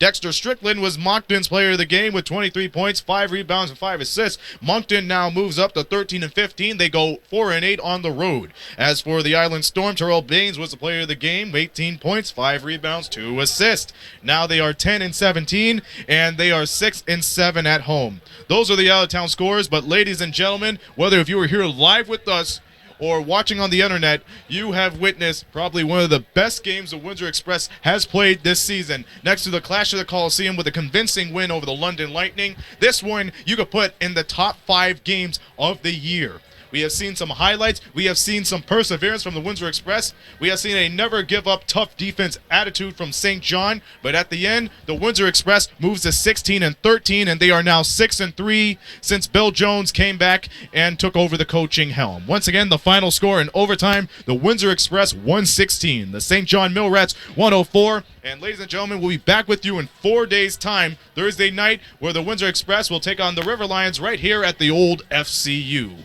Thank you all for watching. We enjoy the pleasure of your company as always. And me personally, this was a game in the moment and in history. This has been a presentation of Knockstrom Digital Media, providing the media excellence in the Windsor, Essex County for everybody here at Knockstrom.tv. Until Thursday night, this be Aaron Sanders saying so long from the Rose City.